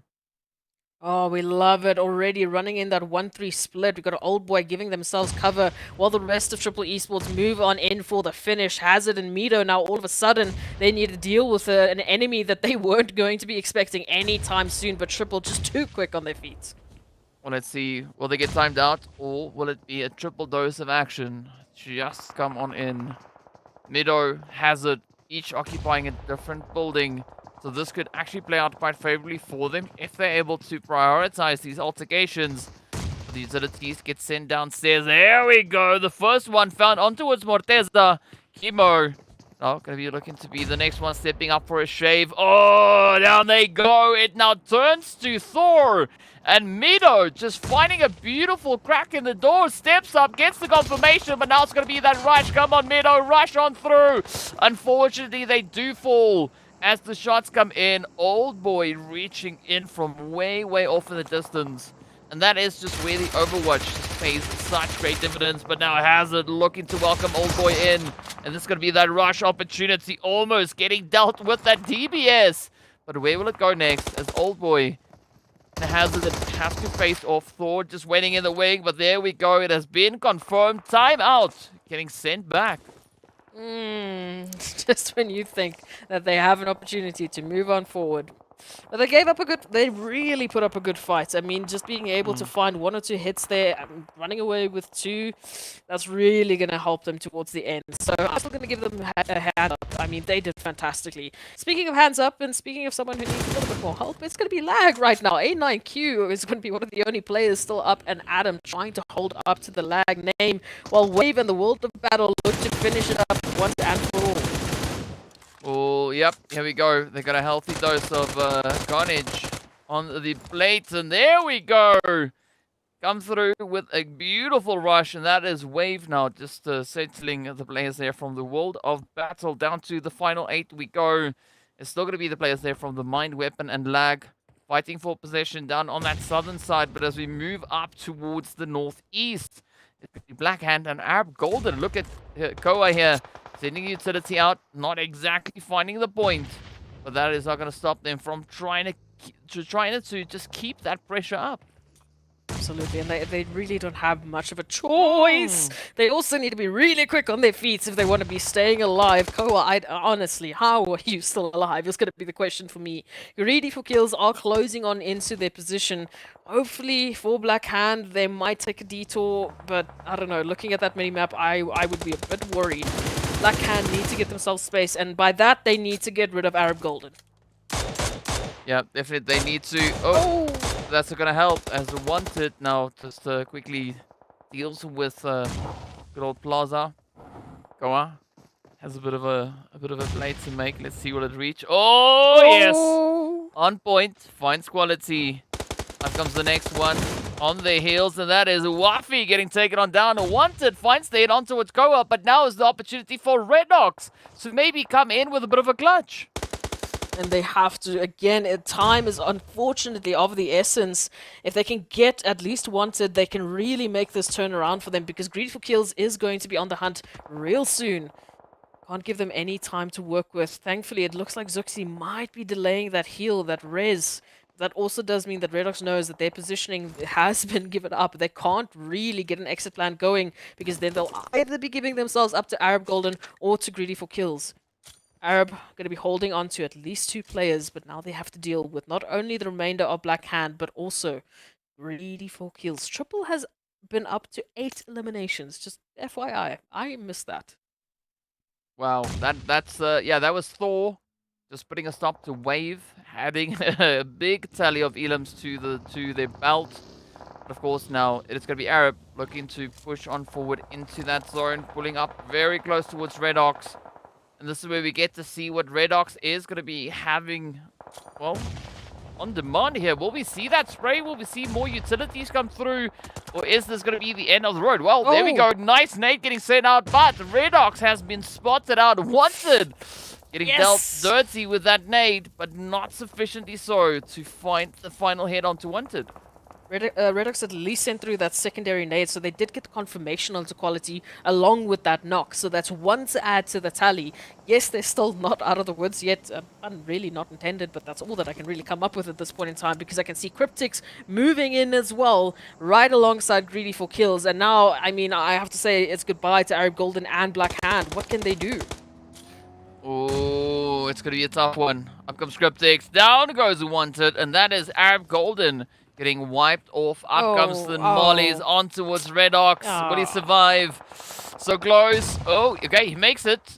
Oh, no, but it doesn't survive the nade. CRYPTICS now coming back with a vengeance, looking to clear it out. And they've got full possession of this eastern front. I mean, the mine weapon also still having quite a bit of work to be done here as they are moving, or rather trying to move through from that southern edge. But it's going to be triple, Greedy, and CRYPTICS just hanging in the wing, waiting for them. With all 4 players still up, but Marshall is going to be looking to deal those numbers real quick. Make it down to 3. Thank you very much. With a disgusting shot right uphill. That is going to be the trigger for CRYPTICS to move on in for the finish. They want to make sure GREEDYFORKILLS is not going to be a competitor for much longer. Well, let's see whether or not CRYPTICS will be able to accomplish their goal as they move in. It's going to be Marshall, the first one. The shot's already just getting lasered on towards them. The health bar starting to drop, and down they go as Wipe Boy gets the head in all the way from off in the distance. And that is the extra bit of a helping hand that Greedy has now been dealt. But up comes Chapo, trying to reach across, and I see that utility can find its mark, but it doesn't make it all the way through. And now Greedy trying to double down, setting out a few of those smokes, just trying to set up a bit of a perimeter here. And at the same time, still looking at the remaining teams. Oh, we had such good numbers here for 3 of our top 4 teams at the very least. And for now, they are holding on to a triple, or at least Thor holding on, trying to stay quiet at least until White Boy finds them out with the front end of their car. Now we take a look at it. 3 teams left. They've got all of their players to work with. But what is the information they have? CRYPTICS, they know where at least GREEDYFORKILLS is, but they have no information on the mind weapon. Well, let's find out how this one is going to unravel. El Chapo does get knocked on down. CRYPTICS now looking to bounce back here, down to a 3-piece. Will this be sufficient for CRYPTICS to get the necessary opening? Of course, Lazy Boy now gets spotted as well. Down they go, and this is going to be Greedy, looking to capitalize, finding their second elimination quickly, trying to bring Rhino back into contention. But it's now riding on Senke. This is not the most opportune position. Meanwhile, Fivo just clearing it out, disposing of the other CRYPTICS players. And this is where things start to crumble. But now White Boy holding strong on that front line, trying to find a bit of an opening. But Nosa says no. As the nade gets sent out, Zar could be moving up as well. But this is Greedy. Again, looking to find that strong momentum that they've been showing. And they just do it in the final seconds of any sort of map. I mean, when you really think that there's no opportunity for them to get all of these eliminations, here they go. Just clean up crew right through all of the remaining teams. The mind weapon, so good to see them in this position. Top 3 at least secured with 7 eliminations. That is no small feat. Can they get it more? Can they make it maybe a bit of a tally with GREEDYFORKILLS and CRYPTICS and a winner and a chicken dinner? That is seriously going to help them on the overall standings. Yeah, well, as we can see, the overall standings right up at the top of the screen. Greedy trailing by 11 points behind Wave. But where will this one go? As we know, Wave already getting shipped out in 7th place. This is the push. The rush is on. Oh, Greedy getting a few hits delivered all the way up high. The mine weapon currently sitting all the way in 10th place with 87 points. But will they be able to find more? They've got that zone positioning. But is that going to be sufficient to stop the advances coming through from Greedy and CRYPTICS? It's an interesting position. GREEDYFORKILLS is actually holding, coming through from the top side. Got a good amount of cover. Oh, but they are going to be exposing themselves, just trying to get into position. The mind weapon, they're looking for it. BLHUP has been really pulling in some fantastic eliminations. But it is going to be up to only 3 from the mind weapon. And we still have to just wonder, what does Senke have cooking? Are they going to be getting involved? Could we be seeing another steal coming through? Or is it going to be all down to Greedy for Kills and the Mind Weapon? I mean, we just saw the AMR there in the hands of Zar, right? So I want to see what Zar is going to be doing with that when we have a glorious one-hit knockout coming through. But in the meanwhile, Max trying to reach in, trying to create a bit of an opening here. Both teams now just sending out all the utilities they can find. Oh, here we go. Greedy trying to push on forward, but not wanting to play into the hands here of the mine weapon. Dalhop patiently waiting down below. Come on, it's still a very, very risky game for either side here. The mine weapon just trying to utilize these ridge lines, trying to get themselves into position and get the upper hand, but unfortunately they've not yet seen the players here from Greedy actually sneaking out. And here we go. Oh, Dalhop losing a little bit of health, but Fever losing a lot more in the exchange. Greedy for Kills, cooking up a few more nays, sending them on through, looking for those connections. 3-1 split. Zuxi is being all of the distraction right now. All of the focus is on them, while the rest move on in for the finish. Oh! And there it is, the mine weapon. Now running into a world of trouble, but it is now up to Senke, and down they go as the shots get driven on through. And that is going to be Greedy, just taking that winner chicken dinner, doing so with 8 eliminations to their name. And what a glorious performance that was coming through from Greedy. Hey, it looks like they just get that information, they get, I guess, that energy towards the end of the day. You know, after, what, 3 maps of warm-up, they just, yep, this is our game. This is what we're going to be doing. This is our turn. So, hey, winner chicken dinner to them. Really interesting finish towards the end. CRYPTICS, I feel like they had the right idea. It's just that execution fell apart as soon as Greedy for Kills pushed back the way that they did, the positioning that they held. The time ran out for CRYPTICS, and then unfortunately, because they didn't get that position the way that they wanted to, they were just stuck in the open, and we saw what happened there. But that was a very interesting finish. I mean, what a zone on Erangel. Yeah, I gotta say, even looking at CRYPTICS' performance, I mean, they were also looking pretty, well, I mean, they were putting up, yeah, well, pretty, yeah, sure. But, you know, they were putting up quite a devastating position. Sure, they didn't have the craziest amount of eliminations come to them. I mean, they only picked up 7 eliminations, which is still a healthy dose of elims to find. But it's a very challenging position to play, especially moving towards that lumberyard, because that's where the terrain is going to get turned on its head, and the teams really rising to the occasion, stepping up to the challenge. You got to say, even the players there from Wave, right? They also look to bring in a very, very strong finish. The best one that they could try to bring in, also securing themselves those 6 eliminations. So it was a very aggressive zone, especially these last few bits.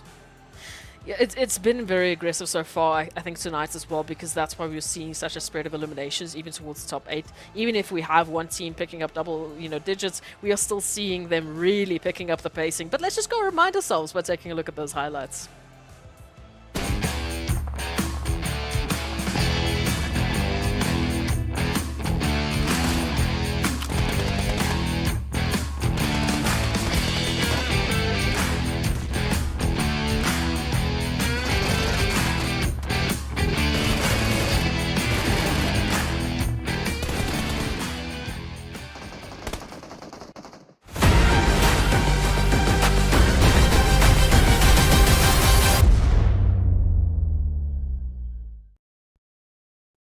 Yet another exciting Erangel done and dusted. And as we know, that was match number 4. So that was all the games coming through for Group A, but also the very last Erangel for the day. Next up is going to be the Rumble in the Jungle, as we are going to be sending over into a little bit of that Sanhok action. But before we do, we of course need to take a bit of a look and see what the point situation is, right? How many points the teams were able to secure in yet another exciting game.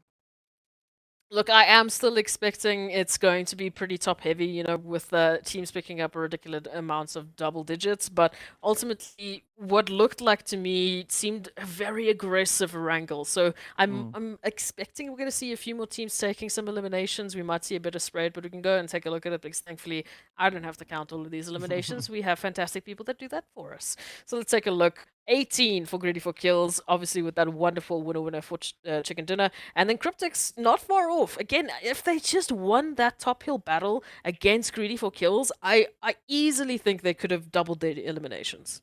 Oh yes, oh yes. I mean, I can't argue with you on that fact, but it's also one of the few times where we can see the teams actually finishing in the place where they placed, right? So Greedy in first, CRYPTICS in second, the Mindweb Lord triple in fourth, and as we go down, that's essentially where the teams also then fell in the game. Not 100% sure about timeout, but either which way, you know, they did also bring in quite a bit of a performance, securing themselves those 3 eliminations. But yes, as it's been a heavy hand being dealt at the top of the board yet again. But of course, we want to see what that second page looks like as well. At least not so many donut shop entries today.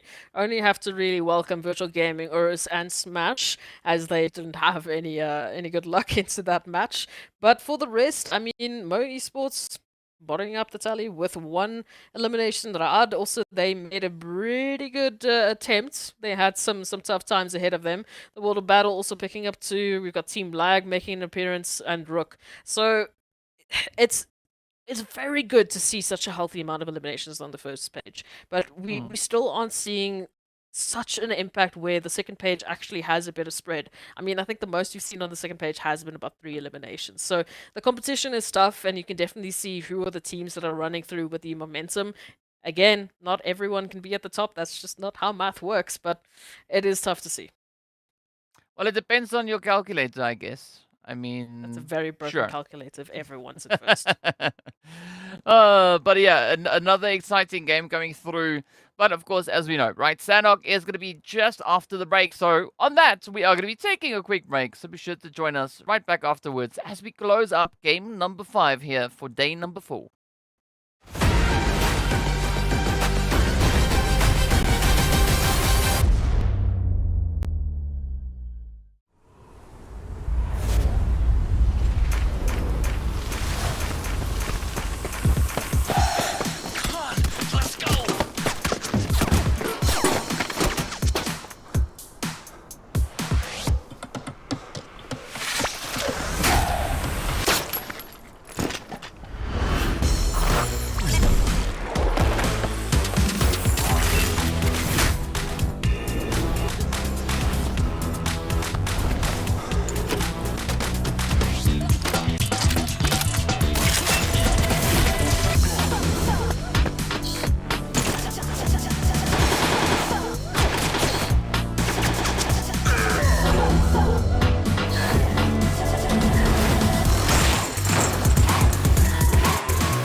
Your order is here. Oh, thank you. Thank you.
Hello and welcome back to the PUBG Mobile Pro League Africa Spring 2023 action, of course. Well, we're getting game number 5, right? I'm running out of English, but either It's which okay. way, we're here. I've got my lovely Sproxy here as well to assist should need be. But it's gonna be that time, right, for us to get into Sanhok to see what the teams are gonna be bringing through, and then of course, as we know, this is not only the last match of the day, but it's the last match for everybody for today.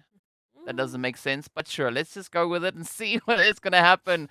As I'm expecting quite a bit of excitement to come through. I mean, based on what we saw already, just on all the Erangels and that one lovely Miramar, I think the Sanhok is going to be a very, very sweaty one in comparison. Yeah, look, we normally would expect that Sanhok is going to be the match where you see that elimination spread, where you see a lot of teams having equal opportunity to pick up a very good amount of eliminations for themselves. So this is where you'll see those equals points. I mean, we've even had matches where every single team has managed to pick up at least 1 point because of a Sanhok, just purely because of spacing, because of how this map works. So now I have to make the question: if we've had that already on Erangels and Miramars, what are we supposed to expect coming through on Sanhok, where literally your space is half? We go from an 8x8 block to a 4x4, and these teams have been rumbling already, so now they're going to rumble in the jungle. Yes, sir. It is rumble time in the left corner. We have a lot of teams in the right corner. A few other teams. So let's see where they're going to be looking to get themselves dropped into these different corners. But of course, as we know, Sanhok flight path isn't there. It doesn't matter all that much. But we are seeing a little bit of that hot drop action between the Vampires and RUKH now heading down in towards Camp Bravo. Oh, we've got some fun times coming up here. We've already got a few teams as well in other locations getting very close to each other. Titan's also running a bit of a split between Painan and Tambang, so I don't know if they're going to jump in with Vista or potentially even Virtual Gaming there towards Bootcamp, but Camp Bravo, come on, what is happening? You're keeping us in suspense here, please. RUKH and Vampires so close to one another, they really don't have a lot of space to work with, and we know, like you said before, these camps, with all of the vertical angles that they have to work with, the spacing, the compounds, it gets wild. Yeah, it definitely does get wild, and I mean, nothing better than a wild zone to potentially close off the last bit of action here. A decent spread coming through. We do have, of course, quite a bit of action coming through into only one of our camps. Camp Charlie is where we've got Greedy. Camp Alpha is where we've got, well, RUKH from Black Hand, and ooh, I'm curious to see what's going to come through towards that quarry position with TIMEOUT and the players there from RUKH Esports. In the meantime, looking at RUKH, looking at Vampires, again, they're just on the edge of that zone, which, by the way, is a very weird zone. I mean, I'm just saying, Cave is involved. We could go to Cave.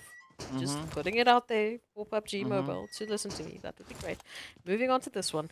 RUKH and Vampires, though, we have seen this alteration before. We have seen teams going head-to-head in a setup just like this. And as soon as there's an advantage, as soon as you lose 1 or 2 players, it is so difficult to get those numbers back. Unless you have a DPS, because DPS just throws everything out of the window. But for now, RUKH and Vampires need that information. And depending on who's going to be making that first move, if they do not immediately get that knock, if they do not immediately go for the follow-up, it is going to be a very long battle of attrition, and that always just gets messy. Yes, it does get a little bit messy, but we're not really seeing any DBSs. We do have a S12K here on Savage alongside the AK, so there's the DBS. Hey. But we have seen a strong, yes, definitely the Don't Be Silly. But a good contender for the Don't Be Silly is going to be the UMP, right? I've not come up with a name for the UMP or what that could potentially mean, but either which way, we've seen a bit of a disruption come through when there's a UMP up against a DBS. So I'm curious to see whether or not RUKH are going to be ready. But I like this movement coming through from the Vampires here. I mean, sticking to their numbers, moving up as a unit. This is what we like to have. Oh, again, I would be shaking in my boots. I'm just hearing 4 sets of footsteps right under me, and I am not going to be happy about it. Ooh, there we go. There we go. Again, getting spotted. Nice nade getting sent out. Fortunately, not going to be finding that knock. Does eat away at the health, though. Here we go. Rad waiting patiently, trying to time this shot. But look at Kofu. Kofu sneaking around, trying to flank the players here from Vampires. Yeah, that could be quite the play to make. But as we know, Vampires, they're going to be looking to close this one out, moving straight on forward. I do like what, again, actually has been able to do so far. They have pulled a lot of the attention away from Vampires. They're focusing, they only really have information on one of those players, and now they're getting a little bit of that tunnel vision while they give, opportunity to go through for that flank, and that's exactly what happens. That tunnel vision is going to lead to your doom. Now, Vampires down with one, looking for the recovery, but this is going to be the opportunity for Rad to step in and close it out. Well, let's see, will they be able to get the job done here? Already finding two of the Vampires. Now Savage, finds Ghazi. Kofu on the edge. Oh, there we go. Hazem now trying to find that last one. As Yazan holds on. Oh, DBS to the face. Wow. I mean, that was so close. It was almost too close to call, but I mean, Vampires, they just held it up and they still have their full team up. Yazan. Honestly, their teammates should right now just be screaming their names because that was the clutch of a century. There was no way in any of that situation that I was like, cool, Vampires, you're going to take this one. You're going to take this one. It's fine. You're going to be fine. But here we go. Yazan just pulled on in and made it a mark. GREEDYFORKILLS, in the meantime, did find 2 eliminations thanks to timeouts, and they're going to be thanking them a little bit later as well. Maybe going for the rest of timeouts as they are getting in their vehicles. We'll wait and see how they take that rotation on in. But we pretty much are still left with 58 players, and now, again, a lot of spacing to work with. We still have some players towards the end. CRYPTICS all the way to the north. We've got Wave all the way to Hatin. We've got Blackhand all the way still on Camp Alpha. They still need to move in, and as well with Titans.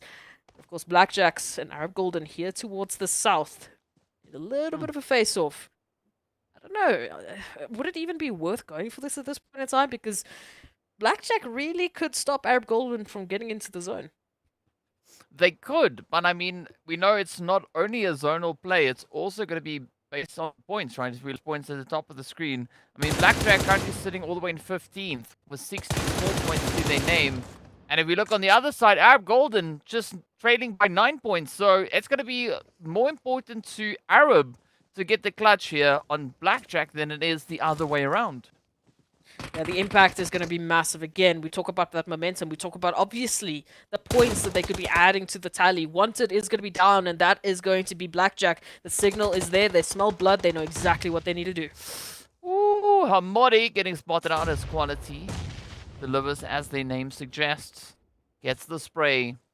But now it's going to be MG Phonics just hanging back in that wing. Not going to be looking to push up just yet. There we go, Zeke also just trying to move up alongside them. And, I mean, both teams pretty much sitting on even ground here. Either one can push up and get the jump here. But we do see a bit of a flank attempt coming through. Quality now having a little bit of that vengeance being served as Chef MG steps up, just deals it out. But they're still trying to get that res over on towards Hamodi. It's a tough time now to try and find that opportunity, to find some spacing. Wanted also not going to be making it any easier. So thank you very much. That nade will be finding its mark quite beautifully. Broly just in the nick of time, finding the perfect flank. And all of a sudden you can see the scramble coming through from Blackjack. They are suddenly being invaded. They are being surrounded. And what do they have to offer? They need options. They need an escape route. Oh, yes, they definitely do, because things are starting to fall apart. And are they going to look to push straight through? Because both teams currently still positioned within zone. Maybe a little bit more of a southern positioning for Blackjack could suffice. Because they have the ability to pull off a maneuver like that. But are they going to look to play that hand? Because, I mean, if they wait too long, it could open up a bit of an opportunity for RUKH Esports also maybe to come sneaking in. Onyx just trying to recoup, just trying to retreat, really, from what was happening there. Meanwhile, CRYPTICS over towards vampires. This is happening all the way just outside of Camp Bravo, and as you can very clearly see, the zone is gonna potentially be putting an end to this. Marshall at least finding one, but the rest of vampires, please disengage. This is not a place to be taking engagement. Also not a team that you want to be taking an engagement No. with, but Ninja, D3S, they're going to be looking to see if they can find a bit of an opportunity here. CRYPTICS now moving in relentlessly. Bluestone also going to be adding to the carnage. Oh, Lazy Boy not really getting hit, so Ninja having to abandon that initial approach, but it's going to be CRYPTICS now starting to encircle the vampires, and they could have some pretty high stakes getting delivered to them. They're going to be cooked on through. Will D3S be able to catch it? Not going to be this time. Ninja still be able to hopefully get a crossfire in, but they are being surrounded. Again, CRYPTICS just utilizing their numbers advantage. I don't really see an opportunity for vampires to get out of this. They are being flanked. They are getting tunnel vision right now. They're dealing with what's ahead of them, but who's behind them? It is none other than Lazy Boy. Ninja going to be doing what ninjas do best and hopefully hiding it out. Hopefully not be spotted. But not a lot of meds to work with, DK. That is going to be the kicker. Yeah, and of course, Wave also going to be sneaking on in. So, you know, it's going to be a pretty tough play on this front here. But let's see. Senke now. Oh, sends it out. Ninja receives a little bit of damage, but that is enough for CRYPTICS now to initiate the rush. And up they come, pushing on forward. Ninja getting taken on down. Oh, so unfortunate for the vampires, but this is now an opportunity for Wave to maybe come through with a bit of a third party. I mean, I did love that Ninja just managed to send that nade right into the face of CRYPTICS, but towards the end, but it unfortunately will be all for naught. Looking at Wave Esports, they also have quite a rough rotation, and right behind them, of course, it is CRYPTICS. Again, just leave, please. I don't want to see these fights happening right now. We know that Blue Juice is going to be ticking a lot more than what they used to do, so just don't. Please. Yeah. Looking on into the zone, I mean, you still have to try and find a spacing to work with. We are centering towards cave, just side note. Yeah. Well, as we know, also, you know, Blue Juice is the special drink at the one-stop donut shop. So let's see what is going to come through here as the teams continue to push. I mean, CRYPTICS, they are pushing, but they're luck. That's what they're pushing out in the blue for the time being. Wave, I like what they've done. They've completely abandoned the altercation onto CRYPTICS, and they've said prioritize that zonal position, and that could actually play in their favor as they are moving in behind the side there of Arab Golden and potentially even Blackjack. But as we look over on towards Quarry, it's going to be a Virtual Gaming Squad now, just waiting patiently for movement anywhere. We do see the players from the Mind Weapon and Black Hand now up on the hill.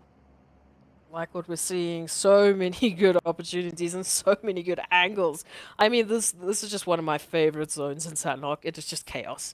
Honestly, just absolute chaos. And the teams, well, they have to deal with it. That's why they're here. Let's take a look at the Mind Weapon. Slowly but surely, sneaking on up into Black Hand territory. I mean, Black Hand, they have really been doing well. They have been giving us those glimmers of hope. They've been showcasing, you know, what they're really capable of, but it's never enough, right? They can't just, you know, stop now. No, they have to give us a lot more. And for a Sanhok win for Black Hand, I mean, just wouldn't that be throwing you back to the olden days? Well, it would, but, you know, we are yet to see what they are going to be looking to bring through in this particular performance, this particular altercation. This be now the Mind Weapon looking to push it to the max. Well, yes is the answer. As they do storm the castle, they take down Black Hand. Koa does fall as well, and Plaza, now the final contender, left to try and see what disruption they could bring on through. But it is looking really grim as Redox and Plaza just holding on, trying to also escape the onslaught. Cooking up those gorgeous nades, looking for the connection. But again, it is just about managing expectations. Once those battles are just not looking the way that you want them to, get out. Titans? The world of battle just took out Titans. Okay, well, Greedy4Kills also helped, but yeah, that, wow. No, well, this is yeah, weird. Indeed. Yeah, yeah, it is one of those things, right? We've got more people stopping over at the donut shop, so welcome. But here we go. The zone is going to be moving up as well. Still staying within that cave area. And we can see quite a bit of carnage now still happening on those edge positions. I mean, Blackhand down to one. Virtual Gaming Squad losing players. Wave losing players. Smash holding strong there. But are we going to see a full-on send? Because, I mean, there's still so much of a position to be played here. And also, a little bit of that is going to be water. Yeah, no, it really cuts in the zone right in half, and unfortunately, teams really don't have an option but to deal with it. Smash now, ooh, just right alongside each other. One not going to be healing up, but that's going to give the audio clue that they know exactly what they need to do. Black Glass going to be finding quite an easy opportunity there, but you still have the rest of Wave to deal with. Calvary is here, the nade is going to be good, the confirmation is there. But where is the rest of Smash? They need a back RUKH up here. They need to bring in some action. Well, I gotta say, that was a very cheeky play coming through from Smash, but a very well-deserved performance on that one. But now Wave gonna be looking to just get themselves repositioned, moving down south. They could be rolling right up into Arab Golden, but in the meanwhile, Greedy now taking a bit of a swing here at the players from VISTA. Is down to a potential one piece. It is going to be Cacao.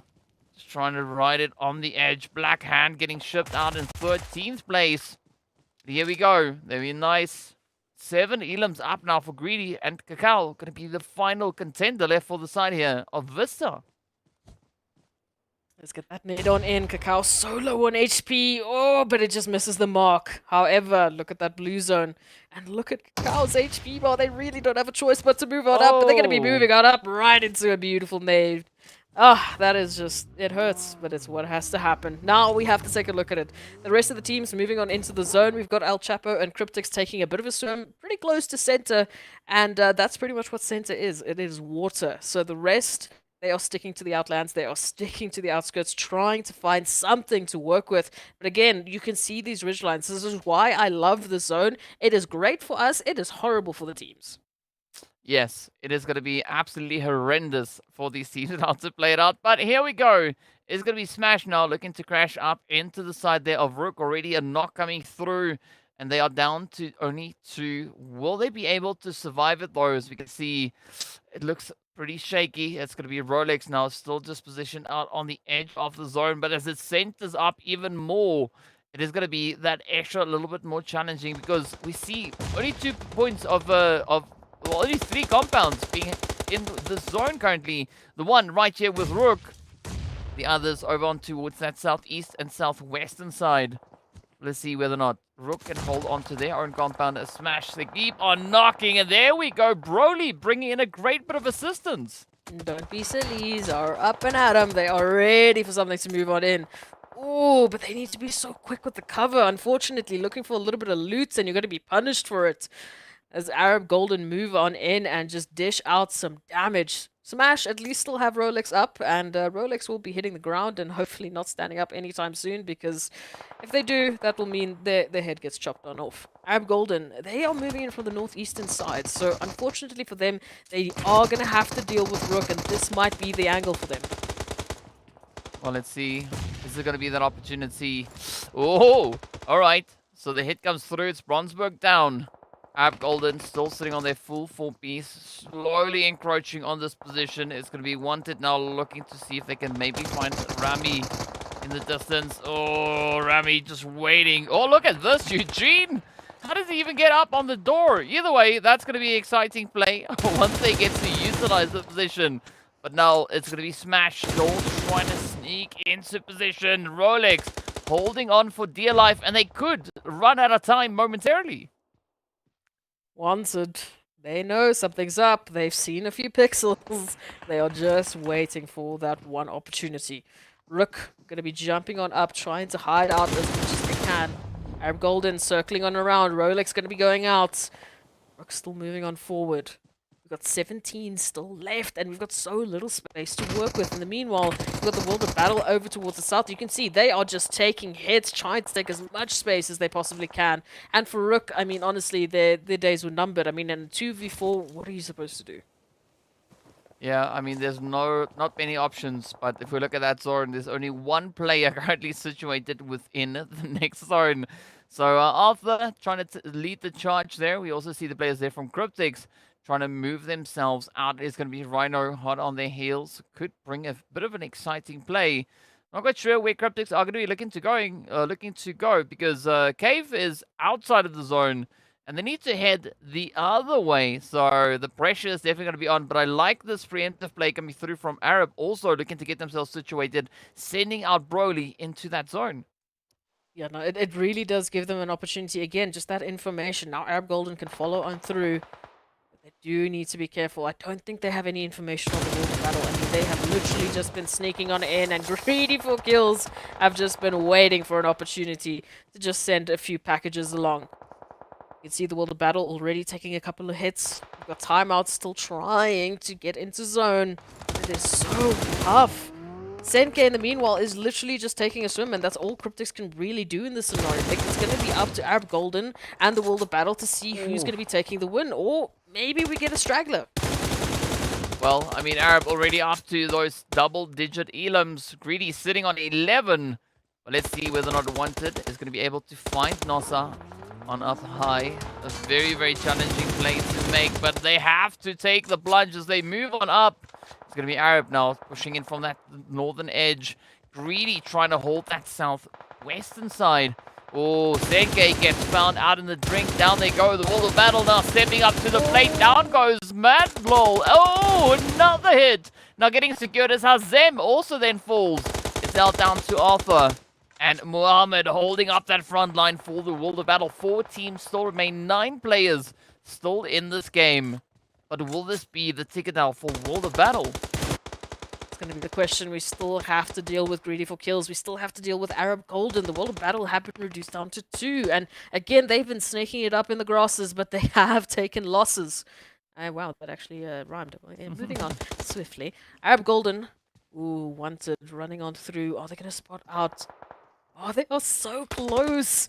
Right now, the best thing the World of Battle can do is just stay on quiet, but it looks like they're going to be stepping up, going to be finding the 2 immediately. Quality down as the only member to try and stand in the way. But here it is, Muhammad closing on in. Oh, come on, it's on the edge. Here we go, Bush. Oh, there we go. Arab Golden getting backed up, shipped out, 12 elims to their name, 4th position finish.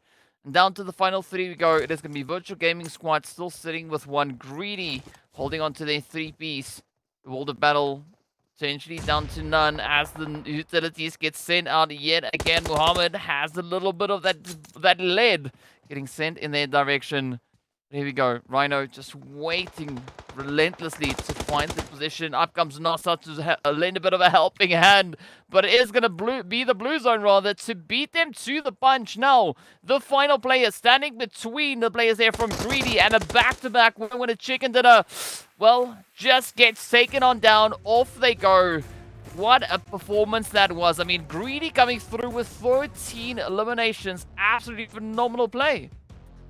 Greedy4Kills again. What is it? Do they just take like some slow acting energy drinks, or like, I don't know, what are they taking? Because just towards the end of the day, when you would think that they must be exhausted, when they must be mentally just tired of looking at the game and just dealing with the strategy, they come through with a performance unlike any other. I mean, Titans literally got sent to the donut shop almost immediately, and that's Titans, our current #1 spot on the leaderboard. We had the likes of CRYPTICS also being relegated to only 1 in the drink.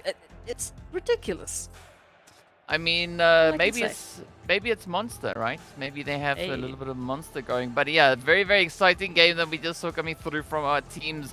I mean, some heavy hitting eliminations coming through yet again. But that's kind of what we were expecting to see come Sanhok, right? The teams really having an ample opportunity to prepare themselves for the Rumble in the jungle. Of course, now speaking about the Rumble in the jungle, we are going to be hopping into those highlights momentarily, just waiting for the confirmation. And, well, here we go. Let's take a look.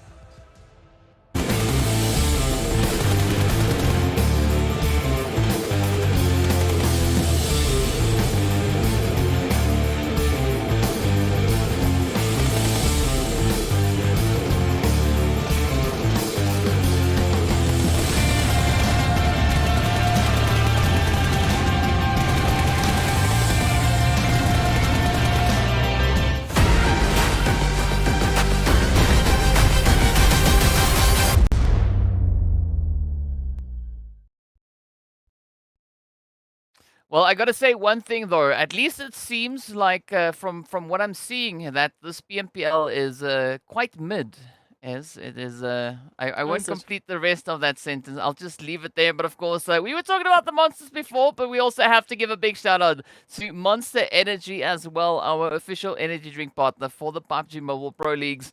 And I gotta say, right, these teams just keep on surprising us as they step up. Greedy, as we saw a performance similar to this come through from them. I mean, yesterday maybe rings a bit of a bell somewhere. But I gotta say, right, over on Sanhok and Erangel finding those back-to-back chickens, it's looking like a very healthy dose of victory going through to Greedy for Kills.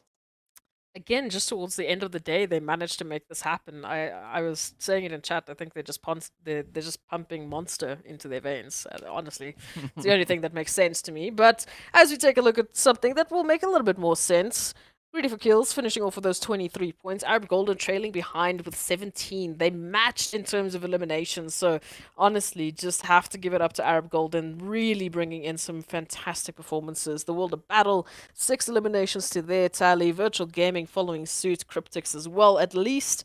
Even though they were relegated to only 1, they managed to pick up 5 just before.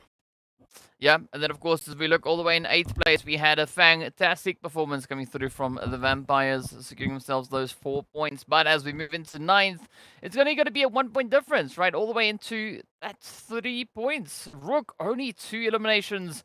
Blackjack and Wave also picking up those 2 elims. But of course, our Donut Shop customers coming through there, it's going to be Blackhand, Titan, and Raad.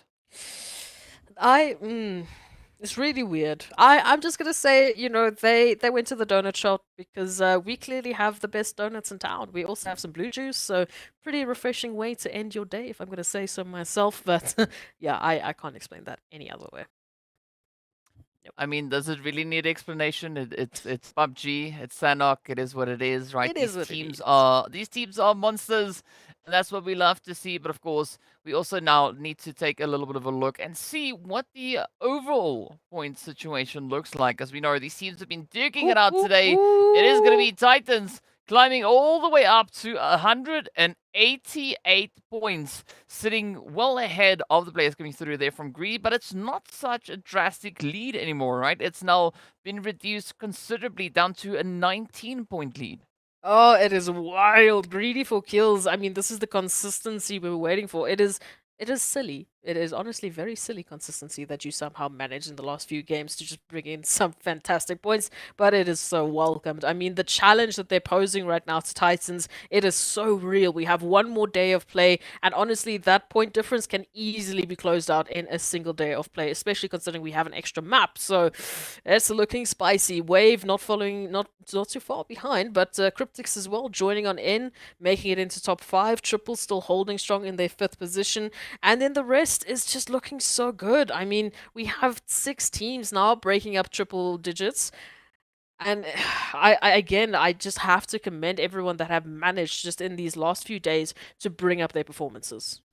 Yeah, I mean, it's been pretty exciting to look at what these teams have been doing. I mean, we did see that gap closing from 25 to only 19, right? So the work is being done, but we are seeing a lot of moving and shaking coming through as the teams continue to advance, looking to find those points. But I gotta say, Greedy showing great consistency now as we take a bit of a look on towards the second page. We can see the players here from RUKH also then just finding themselves sat on a grand total of 92 points.